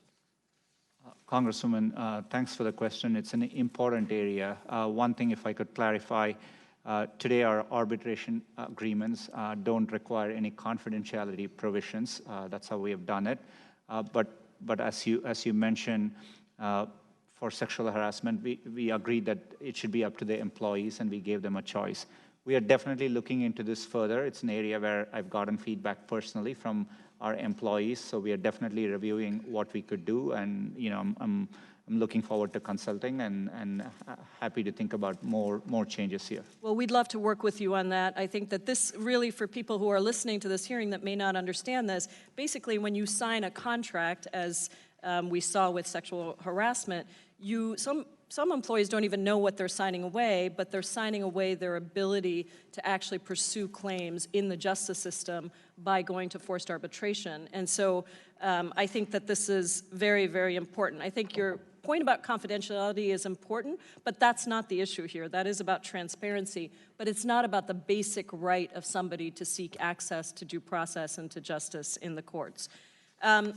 So what stage are you at in advancing the issue of ending forced arbitration, both on the sexual harassment side, but also in terms of the process for looking at it more broadly? How do we have a timeline? How do we engage with you to make sure that you endorse our legislation as we move forward in the next Congress? We've already enacted the changes for forced arbitration, for giving arbitration as an option for employees for sexual harassment. We are definitely reviewing what more we could do in this area. I'm definitely happy to have my office follow up as they're thinking about it to get your thoughts on it, and we are definitely committed to looking into this more and making changes. Thank you. The other issue I wanted to just raise in my last minute is moderating hate speech, and this has come up in a number of different ways, and we appreciate the work that you have done, particularly with YouTube. I know we had Alex Jones in the room earlier, but I think promoting conspiracy theories that are patently false and result in real harm is a problem. Do you agree with the UN High Commissioner for Human Rights assessment that social media played a role, for example, in perpetuating genocide against the Rohingya? And what is Google's responsibility to moderate hate speech on your platforms? We feel a tremendous sense of responsibility to moderate hate speech. We've defined hate speech clearly as inciting violence or hatred towards groups of people. It's absolutely something which I think we need to take a very strict line on, and we've stated our policies clearly, and we are working hard to make our enforcement better, and we have gotten a lot better, but it's not enough, and so we are committed to doing more here. Well, we really look forward to working with you on that, and before I yield back, Mr. Chairman, let me just take a point of personal privilege to say I was born in the same state as you in India, and I'm excited to see you leading a company and continuing to show that immigrants to this country contribute great value in spite of some of the rhetoric we hear. Thank you, Mr. Pichai. I yield back. Gentlelady's time has expired. The now chair recognizes the gentleman from Pennsylvania, Mr. Rothfuss. Thank you, Mr. Chairman. Mr. Pichai, thank you for being here. I appreciated the reference to Pittsburgh in your opening testimony. Great to have you in a part of our community there. Your company really should be held out as a success story of America's free enterprise system. Google has very powerful products and services. There is a saying that goes with great power comes great responsibility. I think you realize that. I want to talk a little bit about these allegations of bias that have been out there. I've seen the media reports about a few Google engineers lamenting the 2016 election results. Then they discussed potentially manipulating search results that would favor some political viewpoints in the future. On a hypothetical level, those Google engineers believed that they had the power to influence an election. Do you think Google's products and services are powerful enough that they can sway public opinion to tilt an election if the company wanted to? Are your products that powerful? Congressman, today we see users get information from a wide variety of sources, and while Google is a big player in search, search is just one of the ways in which people get information. They get it from social networking sites. Do you think that your products are that powerful? That's not the way I think about it when we are building the products. We constantly worry about the areas where we are not doing well, and we're looking to do better. We definitely see a lot of innovation, not just from within the US, but globally around the world. And we do realize we are a large company, and with that comes scrutiny, and we think it's important to engage on that. You've testified about Google and its algorithms working on a nonpartisan way, and that you're confident that Google does not approach work with any political bias. Zoe Lofgren highlighted the vote in Santa Clara County. Does Google do anything to ensure ideological diversity among its employees and decision makers? Congressman, I've communicated clearly to the company that we need to welcome viewpoints from across all sides. As a company, you're right, we are definitely based in Northern California, and clearly, there is a leaning there. But last year was the first year we grew faster outside of California than within California. We also have employees globally. And I do see a wide variety of opinions expressed When Mr. Johnson asked a question about the Trusted Flagger program, you said, for us to review. Who's the us? Who's doing that review? We review things both with a combination of our automated systems as well as manual reviewers. These are people who are part of... And how many people is that? How many, is it a committee? Is it... we've committed to scale up our manual reviewers to over 10,000 people, and we are well underway to do that. And so this is thousands of people working 24/7 globally across, looking at content based on our policies. Google has described its ethic with these pithy, great statements. Don't be evil, do the right thing. I'd like to discuss these ideals in relation to reports at Google that we've been talking about with China. The strict authoritarianism the Chinese government rules its people has caused concern around the globe for generations. I vividly recall the early days of June 1989 in Tiananmen Square. Now I read recent reports about crackdowns on Muslims, on Christians, on Falun Gong, mass incarcerations and human rights abuses against people of faith in China should be a major concern for everyone around the world, including your company. Did Google design a prototype for a search engine that could be used in China to censor content? Congressman, we have undertaken an internal effort. Did you create a prototype, though? There was a report in The Intercept that says a prototype for the censored search engine was designed. We have developed and explored what search could look like if it were to be launched in a country like China, and that's what we explored. And how many months was that project ongoing? We've had the project underway for a while, and there have been other projects which we have undertaken for a while, and we've never launched them too. So we are constantly exploring. How many people were working on it? The estimates, the number of engineers on the project have varied over time. At one point, we have had over 100 people working on it. It's my understanding. I just want to echo what my colleague, Ms. Jayapal, had said. Yeah, I'm glad you're here at the committee, but I'm glad you're here in our country. You are the success story, and I can just think of you sitting as a teenager in India, thinking that this was probably never even on your radar. But you came to this country because this country had that promise out there. And I want to thank you for being here today and encourage you to continue collaborating with this committee. Thank you. Gentleman's time has expired. The chair now recognizes the gentlelady from Florida, Ms. Demings. Thank you so much, Mr. Chairman and Mr. Pichai. I'm here. Thank you so much for being here and enduring all that we have heard and seen today. As you know, Google certainly has significant influence over the dissemination of information to the American people.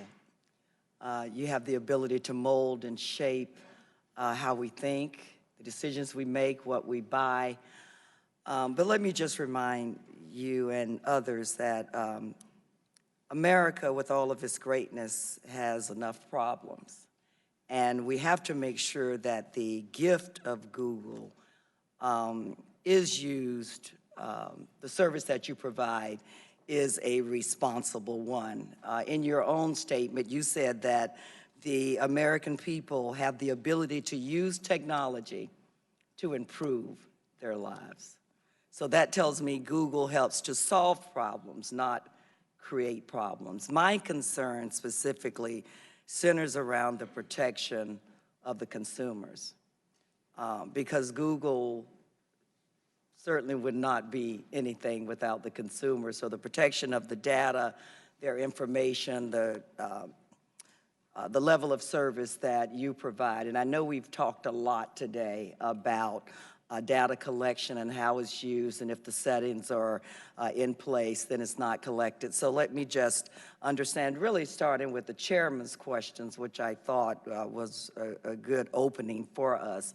If a consumer tells you not to collect their data, then you do not collect the data. Is that correct? That's right. Okay. And how does does Google allow advertisers to target ads based on sensitive factors like race, ethnicity, religious affiliation? Currently, we don't have those, the ones you mentioned as factors in our advertising product. Okay, and what is your policy regarding predatory advertisements? We have strict policies against, and we respond to concerns there. We have undertaken significant changes to the extent we find predatory practices on our platform. So it's an area we are committed to doing better. And since we do represent everybody, poor communities as well as affluent communities, how do you make sure that the information that is received in at-risk communities protects the consumer, if you will? How are they treated the same in terms of affluent versus poor communities? How do you make sure that they are? We do engage with community organizations. We do, our teams do wide outreach, and to the extent there are specific concerns, which, there is an abuse of our product or platform which affects, communities disparately, we do follow up and engage and take action. And how do you do that again, please? So for example, if there's a specific category of a product where we get clear feedback, the way we have implemented the product has a disparate effect on some minority communities, we do engage and we understand and make changes in our products or policies. So you get feedback. So do you initiate or do any checking, or does that information have to come back to you, or are you proactive in terms of looking for those type of vulnerabilities? We do both, and but I do think there's more we can do in being proactive, and it's something I'm happy to follow up and understand better. But it's an area we are committed to doing well. You talked quite a bit about working more with law enforcement. I believe you've said that maybe 4 or 5 times. I'd like to hear more about some of the things that you do with law enforcement to protect the consumers as well, and protect our electoral process and other things that we should care about. We do this across a wide variety of areas. So for example, when there were concerns expressed about election interference, it's an area where we look to law enforcement for guidance. Areas like child safety is an area where we actively collaborate with law enforcement agencies. So fraud, malware, and depending on the area, we engage and we support them through efforts they are trying to do. The opioid crisis is a good example of an area where we are doing a lot of work with law enforcement. What do you think is the main area where Google could improve to better help the consumer? I always better think, protect the consumer. I always think, privacy is an area where we think is sacrosanct, and we have done a lot for users over the years, but it's an area where expectations are constantly evolving, and we are, as a company, needing to evolve and adapt to it. And so it's an area we are committed to doing better, but it's an area I want to acknowledge that there's more to do, and it's never done, and something we are committed to doing better. Again, thank you, and Mr. Chairman, I yield back. Gentlelady yields back. The chair now recognizes the gentleman from Texas, Mr. Gomert, for 5 minutes. Mr. Pacheco, appreciate your being here. And I think most all of us agree on both sides. We applaud great work. For example, Steven Spielberg, despite politics, he's provided my family a lot of enjoyment and entertainment. You and your colleagues at Google have created an extraordinary vehicle for searching out things. It's fantastic. And as Mr. Liu, a friend across the aisle, was pointing out, you've got government that's not supposed to interfere in people's civil rights, and then you've got a company, a corporation like Google. My problem is when the government gives its immunity from lawsuits over to a private corporation that's the head of that corporation doesn't even realize that there is political bias run amok in his company. And that's the problem. I don't want to see you overregulated. I don't want to see you regulated. I want to see others come up with brilliant ways, as you, Mr. Brim, and others did, to create something that makes life easier. But a good example, you have a trusted flagger, you'd indicated, called the Southern Poverty Law Center. The Southern Poverty Law Center really has stirred up more hate than about any other group I know. They stirred up one guy to the point that he went to the Family Research Council, and I know those people, and they're Christians. And they believe, and I believe, that Christianity is really more based on love than about any other religion in history. God so loved the world, he sent his son so loved the world, he gave his life. And yet they stirred up hate against the Family Research Center, and a guy goes in shooting. You have, let's see, June 18th of this year, Southern Poverty Law Center announced it had reached a settlement with Najib Nawaz and his organization, Killiam, for falsely labeling them as anti-Muslim hate group. They were wrong. Now, you consider them a trusted flagger, yet they keep creating problems for people that are not haters.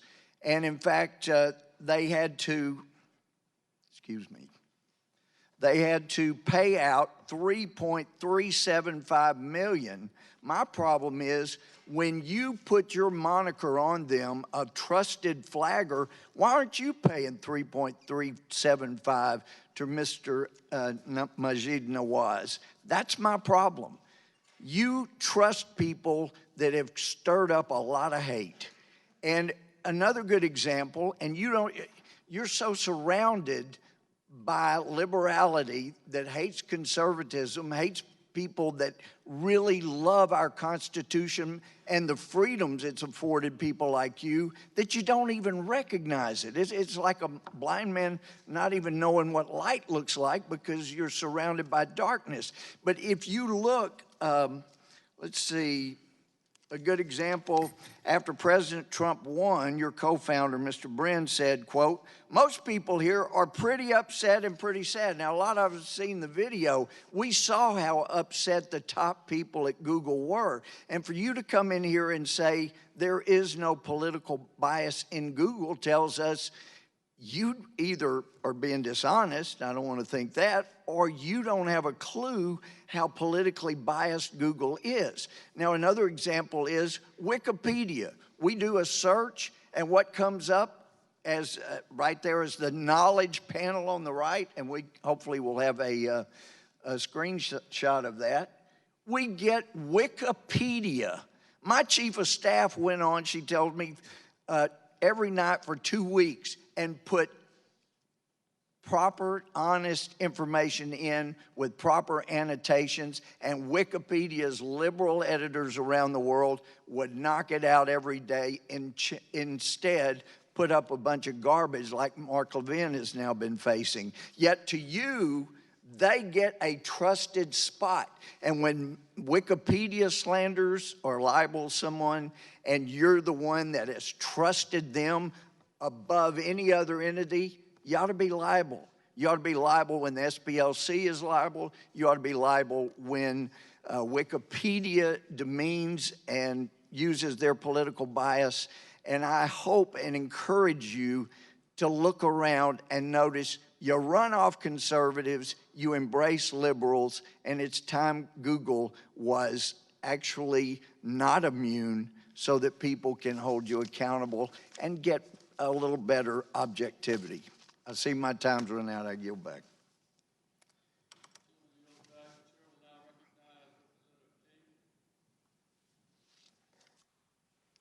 Thank you, Mr. Chairman. I appreciate your testimony here today, and a number of these questions flow to me, even though I may be repeating some of this, but I'm still not clear on how many staff and who it is that establishes the parameters by which the algorithms are written. Can you tell me about how many staff that is and how that works? Congressman, today it's our search team, which works on the core of our search teams, and it's well over 1,000 people. I'm happy to elaborate more, but it's thousands of people. That's close enough conceptually. And when you hire them, are there people coming in from the outside, or are they brought up from internally? What's the typical path to this roughly 1,000-person search team? It's a combination of both, but senior-most engineers on our search team typically tend to have been in the company for a very long time. Mm-hmm. And so most of the time you will know them from having worked with them. Do you then, do you go into their social media to try to determine what they might be doing on social media? Normally we don't, as a company we have allowed people to express themselves, but we make it clear that how we build our products is done with great care and thought, focused on giving users the information they are looking for. But these are this team of roughly 1,000. They're the people that write the parameters by which those who write the algorithms write the algorithms. That's roughly correct, yeah. Uh-huh. And so there isn't really any look at what their private lives are, even though their public social media is not examined by the company. And does anyone outside of Google know who these 1,000 people are? we don't examine their personal activities, and there are some senior people do participate in conferences and meetings outside, and they're known to the outside community. And we're watching people whose social media has knocked them out of some pretty high positions in life. Almost every week there's one or more whose social media, this week, a couple of them that I can think of just in the last 24 or 48 hours. But I'm going to make this point, and I believe I've made it with a number of the internet companies that have been sitting here at this table in the past. What we read with situation here is that there's a very strong conviction on this side of the aisle that the algorithms are written with a bias against conservatives. The people on the other side don't agree with that because, of course, it benefits them. But what we don't know are who are these 1,000 people, and we don't know what their social media looks like, but we do know that the people that come from that county are about 80% supporters of Hillary Clinton, if I listened to the gentlelady from California correctly. And so that would be a built-in bias if I know people from California and know their politics from California, and I think I do. So we've got, at least theoretically, a built-in bias that's here. It's not being examined, and not examining the social media. How would you expect that you could get to an objective result, which you said that, we build our products in a neutral way, but that doesn't mean that your product comes out neutral. So how would you expect to get to an unbiased result with a built-in formula that I've described that I don't think you object to or disagree with? Congressman, it's an important question, but the way we rank our results is essentially based on user feedback, and that's what drives the iterative loop in our, in what we put in. So I do understand how it's prioritized that way, and I watch what's going on.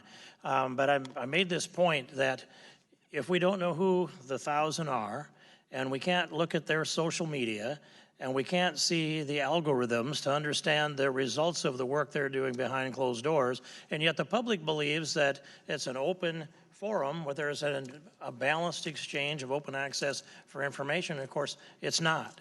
And so I have said, we either need to know who they are and look at their social media, and if that doesn't solve this problem, next step then is publish the algorithms. If that doesn't happen, then the next step on the line is Section 230.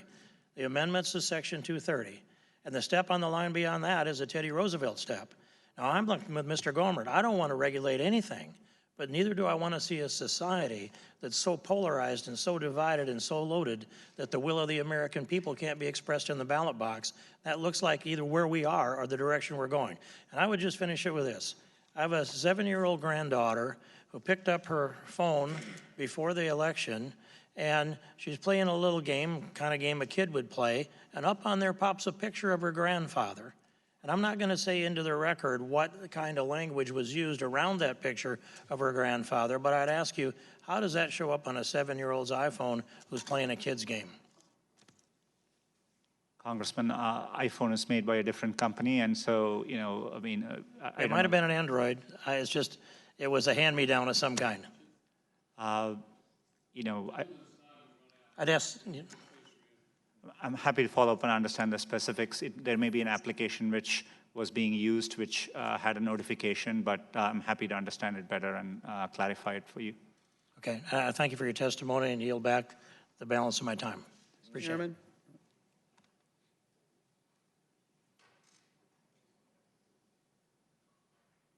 Mr. Chairman.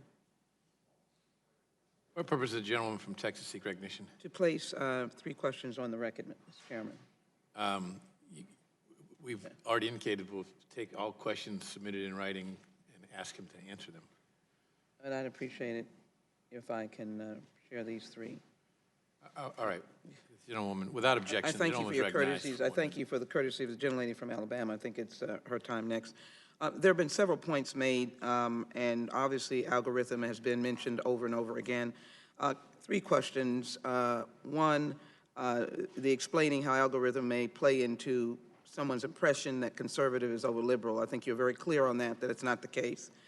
In addition, your clarification on China and engaging in any activities to censor those individuals. And number 3, the algorithms, again, about your products may be a proprietary, may be a priority over others, and any explanation as to how that is, in fact, if you represent it to be not true, or how that might be perceived that that happens. Your products, Google products over others, and how algorithms may play a part into that. And the gentlewoman will submit those in writing to us so we can submit them Thank to you. Mr. And I Pachai. thank the gentleman, and I thank you for yielding. Thank you very much. Thank you. Chair recognizes the gentleman from Florida, Mr. Rutherford, for 5 minutes. Thank you, Mr. Chairman. Mr. Pachai, thank you very much for your testimony today. I want to go back to the privacy policy and talk about some of those issues, because I think that's very important for the American public. You mentioned the transparency in your policy, but when, I know your policy is 20 pages long, changes multiple times a year. I have to ask a couple questions about the policy because I, quite frankly, don't understand all of it. And that is the policy states that Google's data collection applies when, quote, you use Google service.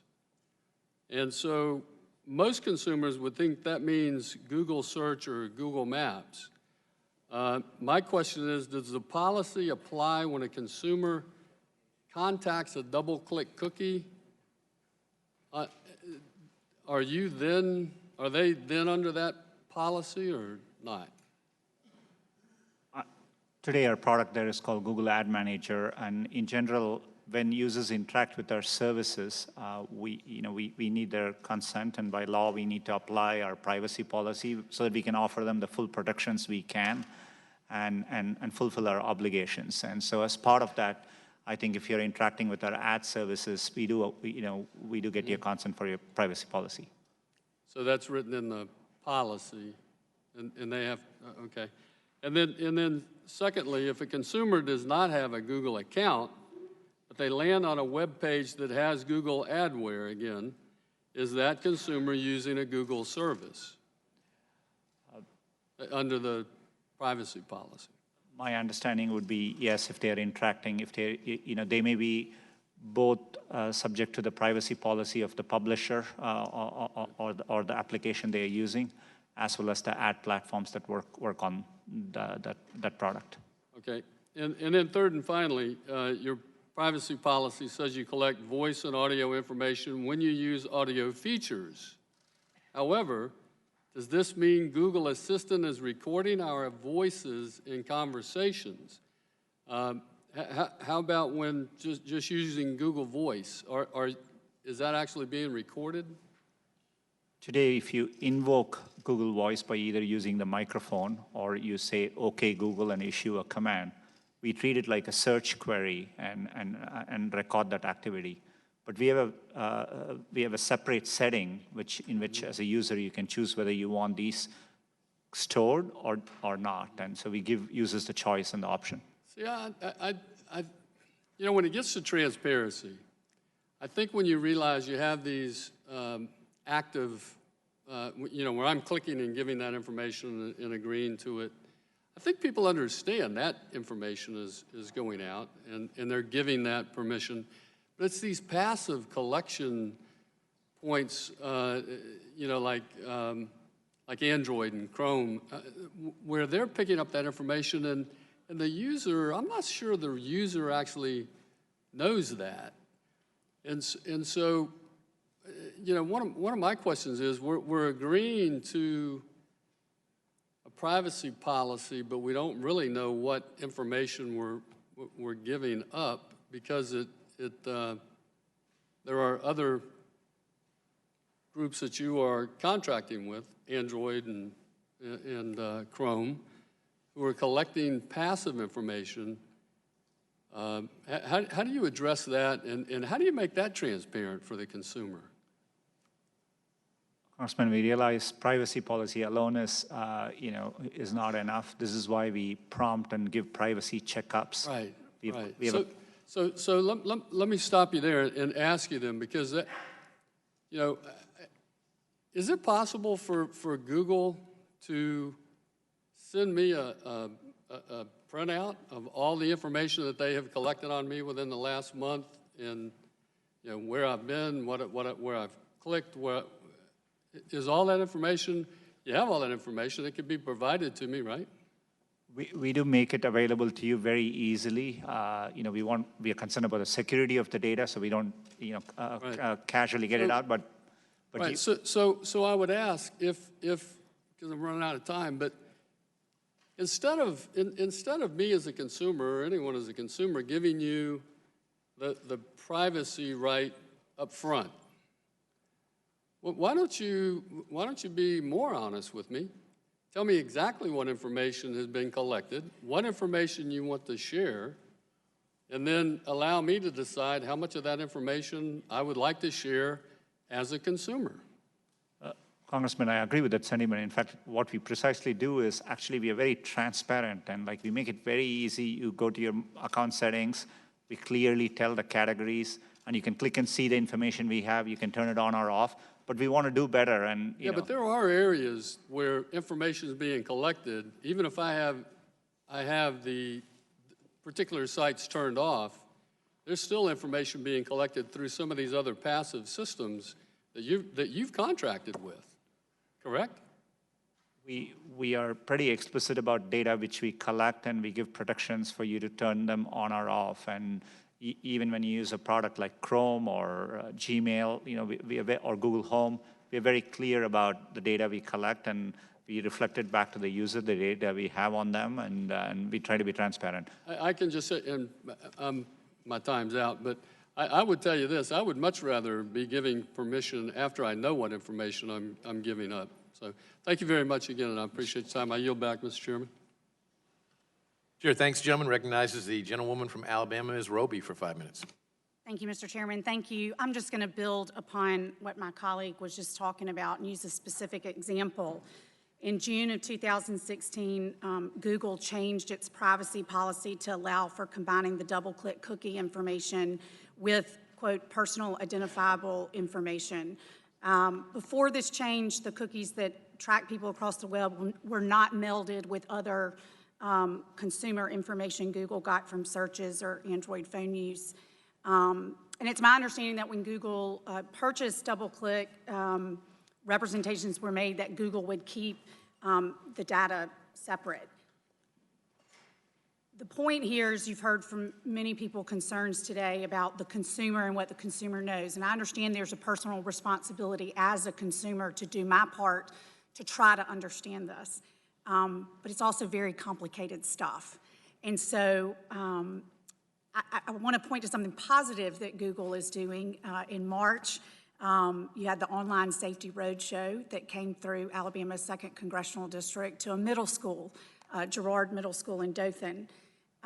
You're being a corporate citizen by trying to teach our young people how to be smart and safe on the internet. And as a mom of a 13-year-old girl, I appreciate that very much. I think that is truly, truly a good example of what it means to be a corporate citizen, that these young people can have the world in their hands, and recognizing that all the positive things that can come from it, there's some dangers as well. I would just say, I think what we would all benefit from is understanding as a corporate citizen, what are you doing to educate the consumer about the privacy policy? You've heard many of my colleagues point to the fact that you have this 20-page privacy policy, but it changes multiple times during the year, or there's representations that are made in 2016 about DoubleClick that change. And so most of us don't have a way to understand this in a way to know that the data that's being collected on us, exactly how it's being used. So I applaud you for the work that you're doing to educate our young people, but I would just ask if you could provide us, you said you used the words evolve and adapt when it comes to the policy, but what are you doing specifically to help educate your consumers on how they can be aware of when they click I accept on the privacy policy that they have a better understanding of how their data is going to be used? Congresswoman, it's a good question. And for example, we are sending email reminders for certain types of data that's being collected and asking you to go review your settings. And that's an example of the kind of evolution we are doing and we are implementing. We are looking at combining settings where we can so that it's easier for users. So we want to minimize the number of controls, but we want to match it with users have complex expectations too. For example, they want some of their devices to be private, but they are okay with some of their other devices being able to be used where location is aware, et cetera. So we are trying to match users' expectations. Users do tell us when they search for weather or restaurants, they want restaurants near their location and not somewhere else. And as you can imagine, if someone from Alabama is searching, they want information relevant to them. So that's what we are trying to meet. But I agree with you that we need to simplify this even more. There's more work to do. And it's a constant effort we are undertaking. As I look into 2019, we'll be doing more changes to make things work better. And I'll take this feedback to account. Well, and just one example, my legislative assistant was showing me in the privacy policy where it's redlined to show what the change was, but it's not pointed out to, that I'm aware of, it's not pointed out to the consumer when the policy is updated for whatever reason, what the exact change is. You have to go search for it and find it yourself. And so if I've got that correct, you can correct me if I'm wrong, but my understanding is you would have to scroll through the entire privacy policy to see where the changes were made. Is that correct? I'm happy to follow up on that. I do think there are times we've pointed out to the updates in a blog post or something, and we make it clear what the changes are.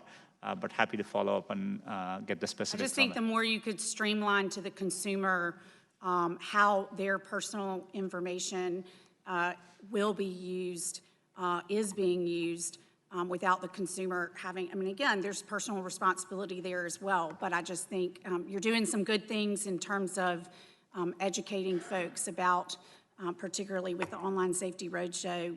I think that you could take some of the work you're doing there and hearing our concerns here today, look for ways that you could better educate the consumer moving forward.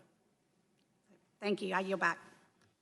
Thank you very much. Mr. Pichai, a couple of quick follow-ups here. I don't think anybody asked who makes the judgment calls regarding content moderation at Google.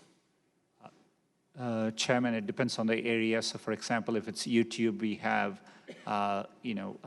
very clear teams which are responsible for YouTube content policies. And Are they identified? Is it possible for a customer to write to them and say, hey, here's a concern I have? We give clear channels for content creators to, to raise concerns back, and we have clear avenues. And we also have had people who are responsible for these platforms, including content moderation, appear here, and I think they've consulted widely here too.